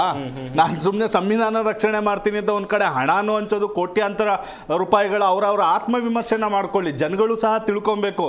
ಇವತ್ತು ಯಾರ ಗೆಲುವು ಆಗಿದೆ ಯಾವುದೋ ಕಾಂಗ್ರೆಸ್ದಲ್ಲ ಮತ್ತೆ ಬಿಜೆಪಿದಲ್ಲ, ನಿಮ್ಮ ಗೆಲುವಾಗಬೇಕು. ಯಾರೋ ಒಂದು ಅಭ್ಯರ್ಥಿಗಳು ಇವತ್ತು 100 ಕೋಟಿ, ಇವತ್ತು ಎಷ್ಟು ಜನ ಅಭ್ಯರ್ಥಿಗಳಿದ್ರು ಅವ್ರ ಬಗ್ಗೆ ಯಾರು ನಾವು ಯೋಚನೆ ಮಾಡ್ತಾ ಇಲ್ಲ. ಇವತ್ತು ನಾವು ಮಾತಾಡೋದೇ ಒಂದು ಪಾರ್ಟಿ ಸೆಂಟ್ರಿಕ್ ಆಗಿ ಮಾತಾಡ್ತೀವಿ. ಇವತ್ತು ನೋಡಿ, ಈ ಬೈ ಎಲೆಕ್ಷನ್ ಇಡೀ ದೇಶದಲ್ಲಿ 12 ರಾಜ್ಯಗಳು ಭಾಗವಹಿಸಿದೆ. 12 ರಾಜ್ಯಗಳಲ್ಲಿ ಉಪಚುನಾವಣೆ, ಲೋಕಸಭಾ ಇದು ಮತ್ತೆ 2 ಇದರಲ್ಲಿ ಸಾರ್ವತ್ರಿಕ ಚುನಾವಣೆ ನಡೀತಾ ಇದೆ. 9 ಕೋಟಿ ಮತದಾರರಲ್ಲಿ 3 ಕೋಟಿ ಮತಗಳನ್ನ ಮಾತ್ರ ಈ ಬಿಜೆಪಿ ಮತ್ತೆ ಕಾಂಗ್ರೆಸ್ ಪಡ್ಕೊಂಡಿರೋದು. ಇನ್ನು 6 ಕೋಟಿ ಮತವನ್ನ ಪಡ್ಕೊಂಡಿರೋ ಪಕ್ಷದ ಬಗ್ಗೆ ನಮ್ಮ ದೇಶದಲ್ಲಿ ಮಾತಾಡಲ್ಲ, ನಮ್ಮ ರಾಜ್ಯದಲ್ಲೂ ನಾವು ಮಾತಾಡಲ್ಲ, ಯಾರು ನಾವು ರಾಜಕೀಯ ವಿಶ್ಲೇಷಕರು ಮಾತಾಡೋದಿಲ್ಲ, ನ್ಯೂಸ್ ಚಾನೆಲ್ಗಳು ಮಾತಾಡಲ್ಲ. JMM ಇವಾಗ ಕೇಳಿ, ಇವಾಗ ಅವರೇ ಹೇಳಿದ್ರಲ್ಲ ಬಿಜೆಪಿ ಎಷ್ಟು ತಗೊಂಡಿದೆ, ಮಹಾರಾಷ್ಟ್ರದಲ್ಲಿ ಯಾವ ಪಕ್ಷಗಳಿದೆ? 6 ಪ್ರಾದೇಶಿಕ ಪಕ್ಷಗಳ ಬಗ್ಗೆ ಚರ್ಚೆ ಆಗ್ತದಾ? ಆಗೋದಿಲ್ಲ. ಜಾರ್ಖಂಡ್ ನಲ್ಲಿ ಎಷ್ಟು ಪಕ್ಷಗಳಿದೆ? 4-5 ಪಕ್ಷಗಳು ನಿಂತಿದೆ, ಅದ್ರ ಬಗ್ಗೆ ಚರ್ಚೆ ಆಗಲ್ಲ. ನಾವಿವತ್ತು ಈ ಒಂದು ರಾಷ್ಟ್ರೀಯ ಪಕ್ಷ, ನಮ್ದು ರಾಷ್ಟ್ರೀಯ ಪಕ್ಷನೇ, ಆದ್ರೆ ಇವತ್ತು ಈ 2 ಅಂದ್ರೆ ಈಗಾಗಿರೋ ರಾಷ್ಟ್ರೀಯ ಪಕ್ಷ, ಇವರು ಪರಂಪರಾನುಗತ ರಾಷ್ಟ್ರೀಯ ಪಕ್ಷಗಳು ಇವತ್ತು ಯಾವುದೇ ಒಂದು ಬೇಸ್ ಇಲ್ದಂಗೆ ಇವ್ರು ಗೆಲ್ಬೇಕಾಗಿತ್ತಲ್ವಾ? ಮಹಾರಾಷ್ಟ್ರದಲ್ಲಿ ನಾವು ಇನ್ಕ್ರೀಸ್ ಮಾಡ್ಕೊಬಿಟ್ವಿ. ಮಹಾರಾಷ್ಟ್ರದಲ್ಲಿ ಕೊಟ್ಟಿದ್ರು ಅವ್ರಿಗೆ ಬಹುಮತ, ಅವ್ರು ಅದನ್ನ ಉಳಿಸ್ಕೊಂಡಿಲ್ಲ, ಕಳ್ಕೊಂಡಿದ್ದಾರೆ. ಕಾಂಗ್ರೆಸ್ಗೂ ಕೊಟ್ಟಿದ್ರು, ಇವತ್ತು ಕಾಂಗ್ರೆಸ್ನೂ ಅಲ್ಲಿ ಹೀನಾಯವಾಗಿದೆ. ಇವತ್ತು ಈ ರೀತಿಯ ಒಂದು ಅತಂತ್ರ ವ್ಯವಸ್ಥೆಗೆ ಯಾರು ಕಾರಣ? ಇದೇ ಪಕ್ಷಗಳೇ. ಇವತ್ತು ಹೇಳ್ತಾ ಇದ್ರು ನಾವು ಭ್ರಷ್ಟಾಚಾರದ ಬಗ್ಗೆ ಹೋರಾಡ್ತೀವಿ, ನಿಮಗೆ ಅದಕ್ಕೆ ಜನ ನಿಮಗೆ ಆಶೀರ್ವಾದ ಮಾಡಿದ್ರು. ಕರ್ನಾಟಕದಲ್ಲಿ ಎಲ್ಲಾ ಪಕ್ಷಗಳು ಭ್ರಷ್ಟಾಚಾರ ಮಾಡಿದೆ, ನೀವೊಂದು ಕ್ಲೀನ್ ಹ್ಯಾಂಡ್ ಅಡ್ಮಿನಿಸ್ಟ್ರೇಷನ್ ಕೊಡ್ತೀರಾ, ನಿಮ್ಗೆ ಯಾವಾಗ್ಲೂ ಅತಂತ್ರ ಸೀಟ್ ಬರ್ತಾ ಇದೆ, ನೀವು ತಗೊಳ್ಳಿ ಅಂತ ಹೇಳ್ಬಿಟ್ಟು ನಿಮಗೆ ಕೊಟ್ಟಾಗ, ನೀವು ಕೊಟ್ಟ ಕುದುರೆಯನ್ನು ಏರದವರು ಶೂರನು ಅಲ್ಲ ಧೀರನು ಅನ್ನೋ ರೀತಿಲಿ ನೀವು ವರ್ತನೆ ಮಾಡಿ ನಿಮ್ಮ ಆಡಳಿತದಲ್ಲಿ ಬಂದಾಗ ನೀವು ಮಾಡಿರೋ ಭ್ರಷ್ಟಾಚಾರಗಳಿಗೆ ಜನ ಇವತ್ತು ಉತ್ತರ ಕೊಟ್ರೆ, ನೀವು 1 ವರ್ಷ ಆಗಿಲ್ಲ ಒಂದು ಪಕ್ಷದ ಭ್ರಷ್ಟಾಚಾರನ ಹುಡುಕಕ್ಕೆ ಹೋಗ್ತಾ ಇದ್ದಾರೆ. ಅಂದ್ರೆ ಇವರ ನೈತಿಕತೆಯನ್ನ ಪ್ರಶ್ನೆ ಮಾಡ್ಕೋಬೇಕು. ರೇಷನ್ ಕಾರ್ಡ್ ಬಗ್ಗೆ ಇವತ್ತು ನೋಡಿ ಕ್ಲೀನ್ ಆಗಿ ಜನಗಳಿಗೆ ಮಕ್ಮಲ್ ಟೋಪಿ, ಅದೊಂದು ಸೆಂಟ್ರಲ್ ಗವರ್ಮೆಂಟ್ ಆರ್ಡರ್ ಮಾಡಿಲ್ವಾ? ಇವ್ರಿಗೆ ಗೊತ್ತಿಲ್ವಾ? ಬೇರೆ ರಾಜ್ಯಗಳಲ್ಲಿ BPL ಕಾರ್ಡ್ ಪರಿಷ್ಕರಣೆ ಆಗ್ತಿಲ್ವಾ? ಮಹಾರಾಷ್ಟ್ರದಲ್ಲಿ ಪರಿಷ್ಕರಣೆ ಆಗಿಲ್ವಾ? ಗೊತ್ತಿಲ್ವಾ ನಿಮ್ಗೆ? ನೋಡಿ ಇವ್ರು ಹೆಂಗ್ ಗೊತ್ತಾ, ಕರ್ನಾಟಕದಲ್ಲಿ ಬಂದು ರದ್ದತಿ ಮಾಡಿ, 1 ನಿಮಿಷ ಇರಿ, ಅಲ್ಲಲ್ಲ ಸರ್, ಇದು ನೋಡಿ ಕೇಂದ್ರದ ಆಧಾರ, ಕೇಂದ್ರದ ಒಂದು ಆದೇಶ, ಎಲ್ಲೆಲ್ಲಿ ಫಲಾನುಭವಿಗಳು ಕೇಂದ್ರದ ಆದೇಶ. ಓಕೆ, ಈಗ ಸರ್ಕಾರಿ ನೌಕರರಿದ್ದಾರೆ, ಅವ್ರ ಕಾರ್ಡ್ ರದ್ದು ಮಾಡ್ಲಿ, ಟ್ಯಾಕ್ಸ್ ಪೇಯರ್ಸ್ ಯಾರಿದ್ದಾರೆ ಅವ್ರು ಮಾಡ್ಲಿ, ಬಡ ಜನರದ್ದು ಯಾರು ಆದ್ರೆ ನೋಡಿ ನಾನು ಹೇಳ್ತಾ ಇರೋದು ಆದೇಶ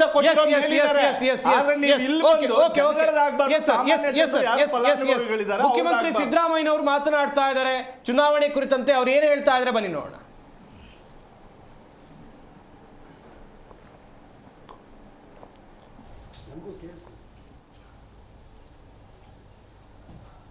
ಅವರು ಇನ್ನು ಸ್ಟಾರ್ಟ್ ಮಾಡಿಲ್ಲ ರೀ. ನಮ್ಮ ಸರ್ಕಾರ ಅಧಿಕಾರಕ್ಕೆ ಬಂದ ಮೇಲೆ ಕಳೆದ 1.5 ವರ್ಷದಿಂದ ನಮ್ಮ ಮೇಲೆ, ನಮ್ಮ ಸರ್ಕಾರದ ಮೇಲೆ ಮತ್ತು ನನ್ನ ಮೇಲೆ ಸುಳ್ಳು ಆರೋಪಗಳನ್ನು ಮಾಡೋದು, ಜೊತೆಗೆ ನಮ್ಮ ಕಾರ್ಯಕ್ರಮಗಳನ್ನು ಅಪಪ್ರಚಾರ ಮಾಡೋದು.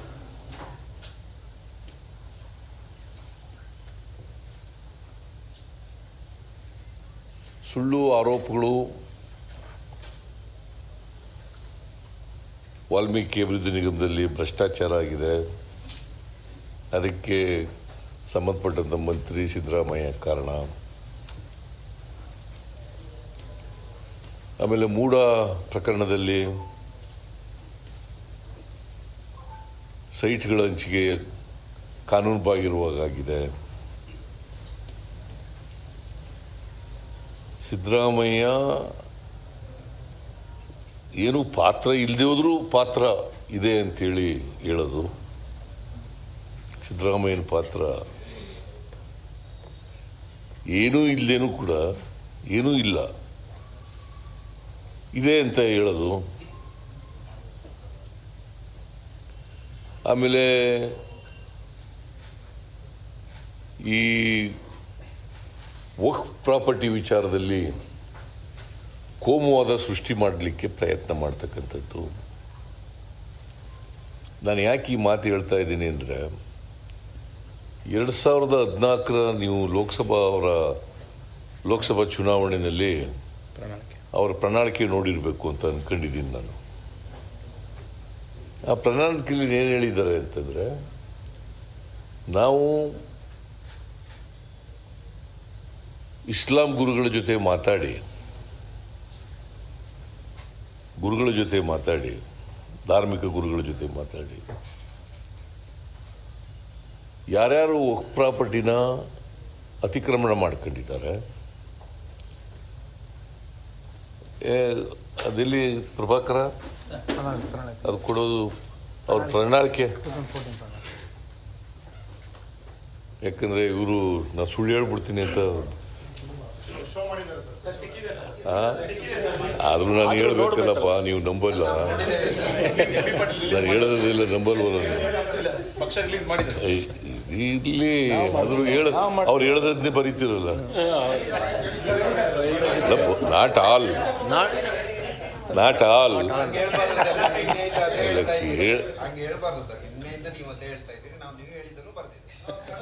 ಅವ್ರು ಹೇಳದನ್ನೂ ಬರೆದಿದ್ದೀರಿ, ನಾನು ಹೇಳದನ್ನೂ ಬರೆದಿದ್ದೀರಿ. ಅದು ಮಾಡೋದಾದ್ರೆ ನೀವು ಸತ್ಯ ಜನಗಳಿಗೆ ತಲುಪ್ಸಕ್ಕಾಗಲ್ವಲ್ಲ. ನಾನು ಯಾಕೆ ಹೇಳ್ತಾ ಇದ್ದೀನಿ ಅಂದರೆ, ಮೀಡಿಯಾ ಇರೋದು ಸತ್ಯ ಜನಗಳಿಗೆ ತಲುಪ್ಸಕ್ಕೆ. ಡೋಂಟ್ ಗೋ ಟು ವಿಪಕ್ಷ ನಾಯಕನ ಸತ್ಯ ಹೇಳಿ ಸುಳ್ಳು ಹೇಳೇ ಇಲ್ಲ ನಾನು. ಅದನ್ನೇ ಬರೆದಿದ್ದೀರಪ್ಪ. ಇವ್ರು ಸುಳ್ಳು ಹೇಳ್ತಾ ಇದ್ದಾರಾ? ಮತ್ತೆ ಈ 14ನೇ ಇಸ್ವಿನಲ್ಲಿ ಅವ್ರು ಹೇಳಿರೋದೇನು? ಪ್ರಣಾಳಿಕೆಯಲ್ಲಿ ಹೇಳಿರೋದೇನು? ನಾನು ಯಾಕೆ ಅದು ಹೇಳ್ತಾ ಇದ್ದೀನಿ, ನಿಮ್ಮ ಮೇಲೆ ಆರೋಪ ಮಾಡ್ತಾ ಇಲ್ಲ ನಾನು. But what are the facts? What is the truth?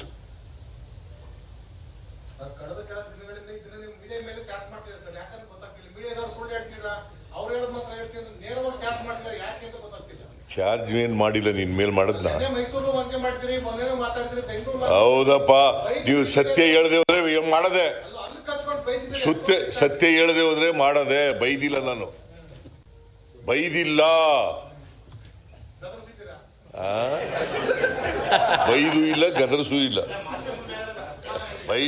ಗದರ್ಸೂ ಇಲ್ಲ. ನಿಮ್ಗೆ ಹಂಗ ಅನ್ಕೊಂಡ್ರೆ ನಾನೇನು ಮಾಡಕ್ಕಾಗಲ್ಲ. ಹೌದು, ಈಗಲೂ ಹಿಂಗೆ ಕೊಡ್ತೀನಿ.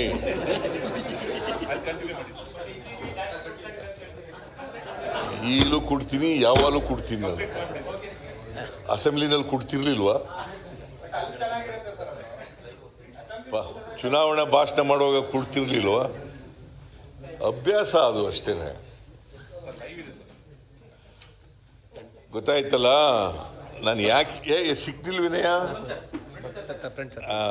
ನಾನು ಯಾಕೆ ಹೇಳ್ತಾ ಇದ್ದೀನಿ ಅಂದರೆ, ಹೇಗೆ ಬಿಜೆಪಿಯವರು ಇಬ್ಬಗೆಯ ನೀತಿಯನ್ನು ಅನುಸರಿಸ್ತಾರೆ. ಒಂದೇ ಇಶ್ಯೂಸ್ ಮೇಲೆ 2 ಥರ ಮಾತಾಡ್ತಾರೆ. ಅವ್ರ ಪ್ರಣಾಳಿಕೆಯಲ್ಲಿ ಹೇಳಿರ್ತಕ್ಕಂಥದ್ದನ್ನೇ ಬದಲಾವಣೆ ಮಾಡಿ ಬೇರೆ ಥರ ಹೇಳೋದು. ಬಸವರಾಜ ಬೊಮ್ಮಾಯಿ ಏನಂತ ಹೇಳಿದ್ದಾರೆ? ಒಂದು ಫಂಕ್ಷನ್ಗೆ ಹೋಗಿ ಬಸವರಾಜ ಬೊಮ್ಮಾಯಿ ಏನಂತ ಹೇಳಿದ್ದಾರೆ ವಕ್ಫ್ ಪ್ರಾಪರ್ಟಿ ಮೇಲೆ? ನಾನು ಯಾರ್ಯಾರು ಅತಿಕ್ರಮಣ ಮಾಡ್ಕೊಂಡಿದ್ದಾರೆ ಬಿಡಿಸ್ತೀನಿ ಅಂತ ಹೇಳಿದ್ದಾರೆ ಅಲ್ವಾ? ಮತ್ತು ಅವ್ರಿಗೆ ನಾವೇನು ಮಾಡ್ತಾ ಇದ್ದೋ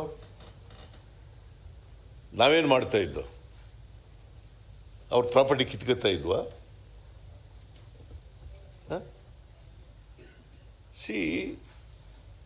ನಾನು ಹೇಳಿದ್ದೀನಿ, ಭಾಳ ಸ್ಪಷ್ಟವಾಗಿ ಹೇಳಿದ್ದೀನಿ,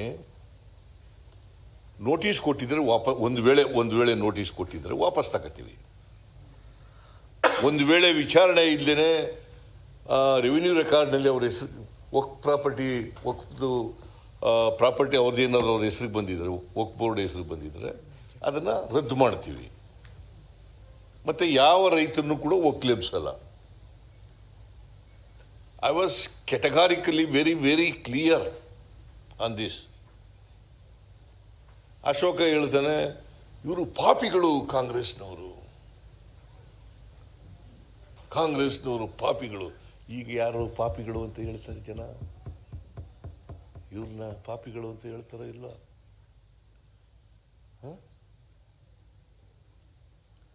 ಇವರು ಪಾಪಿಗಳು, ನಮಗೆ ಪಾಪಿಗಳು ಅಂತ ಹೇಳ್ತಾರಲ್ಲ. ಈಗ ಏನಂತ ಹೇಳಿ ಜನ ಉತ್ತರ ಕೊಟ್ಟವರಲ್ಲ, 3 ಕಡೆ. ಒಂದು ಕಡೆ ಮಾತ್ರ ನಾವು ಗೆದ್ದಿದ್ದದು, ಸಂಡೂರಿನಲ್ಲಿ ಮಾತ್ರ ಗೆದ್ದಿದ್ದದು ಕಳೆದ ಚುನಾವಣೆಯಲ್ಲಿ. 2 ಕಡೆ ಯಾರು ಗೆದ್ದಿದ್ರು? ನಂಬರ್ 1. 2 ಕಡೆ ಚನ್ನಪಟ್ಟಣದಲ್ಲಿ ಕುಮಾರಸ್ವಾಮಿ ಗೆದ್ದಿದ್ದದ್ದು, ಸಿಗ್ಗಾಂವ್ನಲ್ಲಿ ಬಸವರಾಜ ಬೊಮ್ಮಾಯಿ ಗೆದ್ದಿದ್ದದ್ದು ಆಸ್ ಚೀಫ್ ಮಿನಿಸ್ಟರ್. ಇವರು ಪಕ್ಷದ ಅಧ್ಯಕ್ಷನಾಗಿ ಗೆದ್ದಿದ್ದದ್ದು. 2 ಕಡೆ ನಾವು ಗೆದ್ದಿದ್ದೀವಿ. ಒಂದು ಕಡೆ 25,000 ಕುಮಾರಸ್ವಾಮಿ ಗೆದ್ದಿದ್ದ ಕಡೆ 25,000ಕ್ಕೂ ಹೆಚ್ಚು ಲೀಡ್ಗಳು ತಗೊಂಡು ಗೆದ್ದಿದ್ದೀವಿ. ಇನ್ನೊಂದು ಕಡೆ 13,000 ಚಿಲ್ಡ್ರನಲ್ಲಿ ಗೆದ್ದಿದ್ದೀವಿ. ಆಮೇಲೆ ಈ ಬೈ ಎಲೆಕ್ಷನ್ 2 ಪಾರ್ಟಿಗಳು ಒಂದಾಗಿದ್ದವು. ಇಬ್ಬರು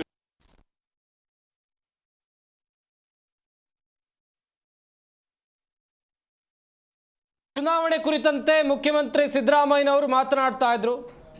ಒಂದಷ್ಟು ವಿಚಾರಗಳನ್ನು ಸಿಎಂ ಪ್ರಸ್ತಾಪ ಮಾಡಿದ್ದಾರೆ.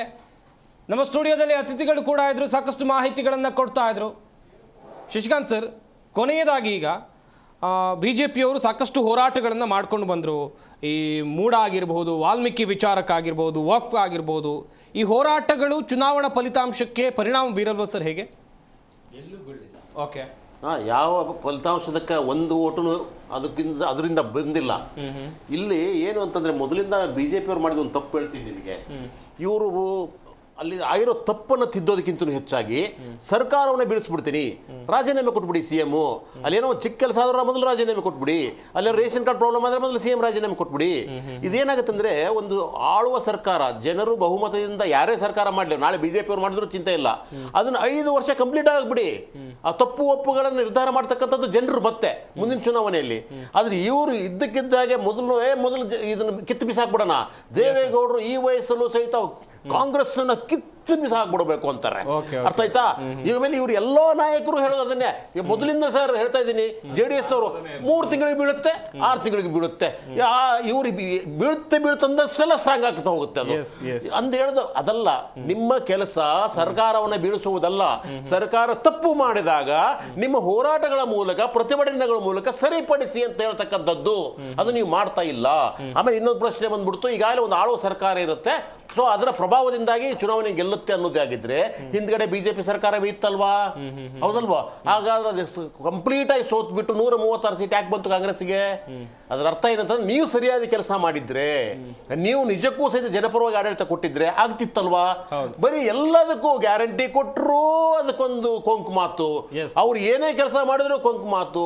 ಆಯ್ತಪ್ಪ, ಗ್ಯಾರಂಟಿ ಕೊಟ್ಟಿದ್ರಿ, ಬಹಳ ಒಳ್ಳೇದಾಯ್ತು, ಸ್ವಲ್ಪ ಅಭಿವೃದ್ಧಿನೇ ಮಾಡಿ. ಆಯ್ತಪ್ಪ, ಈ ತರ ಒಂದು ಹಗರಣಗಳಿದಾವೆ, ಅವುಗಳನ್ನ ಮೊದಲು ತನಿಖೆ ಮಾಡಿ.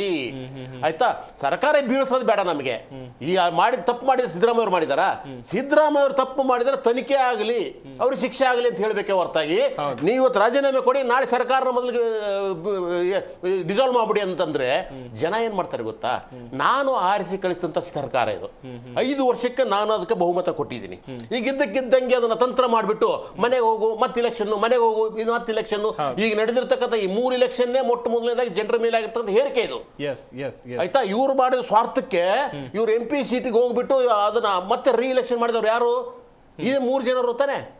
ಸೊ ಜನರ ಮೇಲೆ ಹೇರಿಕೆ ತಾನೆ. ಓಕೆ ಓಕೆ ಓಕೆ ಸೊ ಜನರು ಬಹಳ ಎಲ್ಲವನ್ನು ಸೂಕ್ಷ್ಮ ಗಮನಿಸ್ತಿರ್ತಾರೆ. ನೀವು ಕೊಟ್ಟಿರ್ತಕ್ಕಂಥ 5,000, 3,000, 2,000 ರೂಪಾಯಿ ಇದೆ ಅಲ್ವಾ, ಅವು ಯಾವ ವರ್ಕೌಟ್ ಆಗೋದಿಲ್ಲ. ನೆನ್ಪಿಟ್ಟು ಕೊಟ್ಟರೆ ಎಲ್ಲರ ಹತ್ರ ಇಸ್ಕೊಳ್ತಾರೆ ಅವರು. ಆದ್ರೆ ತಮ್ಮದೇ ಆದಂತ ಒಂದು ವಿವೇಚನೆಯನ್ನು ಇದೆ ಅವ್ರಿಗೆ. ಸೊ ಆದ್ದರಿಂದ ಯಾವುದೇ ಸರ್ಕಾರ, ಇವತ್ತು ಸಹಿತ ನಾನು ಹೇಳ್ತಾ ಇದ್ದೀನಿ, ಯಾರಿಗೆ BJP ಅವರಿಗೆ ಸರ್ಕಾರವನ್ನು ಬೀಳಿಸುವ ಅಥವಾ ಈ ರಾಜೀನಾಮೆ ಕೇಳುವುದನ್ನು ಬಿಟ್ಟು ನಿಮ್ಮ ಹೋರಾಟ ಮುಂದುವರಿಸಿ. ಅದನ್ನ ಜನ ತೀರ್ಮಾನ ಮಾಡ್ತಾರೆ. ಅದಕ್ಕೆ ತನಿಖೆಗಳಿರ್ತವೆ, ಕೋರ್ಟ್ಗಳಿದಾವೆ, ಅವು ತೀರ್ಮಾನ ಮಾಡ್ತವೆ. ಗಮನಿಸಿದ್ರಿ ವೀಕ್ಷಕರೇ, ಸೋಲು ಗೆಲುವಿನ ಲೆಕ್ಕಾಚಾರವನ್ನ ಮಾತನಾಡಿದ್ವಿ. ರಾಜ್ಯದ 3 ಕ್ಷೇತ್ರಗಳ ವಿಚಾರವಾಗಿ ನಮ್ಮ ಈ ಚರ್ಚಾ ಕಾರ್ಯಕ್ರಮದಲ್ಲಿ ಭಾಗಿಯಾದಂಥ BJP ವಕ್ತಾರರು ದಿಲೀಪ್ ಗೌಡ್ರು, ಹಾಗೆಯೇ ಕಾಂಗ್ರೆಸ್ ವಕ್ತಾರರು ದರ್ಶನ್ ಅವರು, ರಾಜಕೀಯ ವಿಶ್ಲೇಷಕರಾಗಿರುವಂಥ ಶಶಿಕಾಂತ್ ಯಡಹಳ್ಳಿ ಅವರು, ಹಾಗೆಯೇ ಆಪ್ ವಕ್ತಾರರಾಗಿರುವಂಥ ಡಾಕ್ಟರ್ ಸತೀಶ್ ಅವರು, ಎಲ್ಲರಿಗೂ ಕೂಡ ಧನ್ಯವಾದಗಳು. ನೀವು ನಮ್ಮ ಚರ್ಚಾ ಕಾರ್ಯಕ್ರಮದಲ್ಲಿ ಭಾಗಿಯಾಗಿ ಸಾಕಷ್ಟು ಮಾಹಿತಿಯನ್ನು ಕೊಟ್ಟಿದ್ದಕ್ಕಾಗಿ. ನೋಡಿದ್ರಲ್ಲ ವೀಕ್ಷಕರೇ, ರಾಜ್ಯದಲ್ಲಿ ನಡೆದಂಥ 3 ವಿಧಾನಸಭಾ ಕ್ಷೇತ್ರಗಳು, ಚನ್ನಪಟ್ಟಣ, ಶಿಗ್ಗಾವಿ, ಸಂಡೂರು ಕ್ಷೇತ್ರಗಳಲ್ಲಿ ಕಾಂಗ್ರೆಸ್ ಜಯಬೇರಿಯನ್ನ ಬಾರಿಸಿದೆ. ಆಡಳಿತ ಪಕ್ಷವಾಗಿದ್ದುಕೊಂಡು ದೊಡ್ಡ ಮಟ್ಟದ ಸಾಧನೆಯನ್ನ ಮಾಡಿದೆ. ಅಷ್ಟೇ ಅಲ್ಲದೆ ಗೆದ್ದಾಯ್ತು. ಚುನಾವಣೆಗೆ ತಂತ್ರ ಪ್ರತಿತಂತ್ರವನ್ನ ಬಳಸಿ ಗೆದ್ದಾಯ್ತು. ಮುಂದೆ ಈ ಕ್ಷೇತ್ರದಲ್ಲಿ ಜನರಿಗೆ ಕೊಟ್ಟಂತ ಭರವಸೆಗಳಂತೆ ಅಲ್ಲಿ ಅಭಿವೃದ್ಧಿ ಕೆಲಸಗಳು ಆಗಬೇಕು ಅಂತ ಹೇಳ್ತಾ ಈ ವಿಶೇಷ ಚರ್ಚಾ ಕಾರ್ಯಕ್ರಮವನ್ನು ಮುಗಿಸ್ತಾ ಇದ್ದೀವಿ. ನೋಡ್ತಾ ಇರಿ ಜಿ ಕನ್ನಡ ನ್ಯೂಸ್, ಸತ್ಯವೇ ಸುದ್ದಿಯ ಜೀವಾಳ.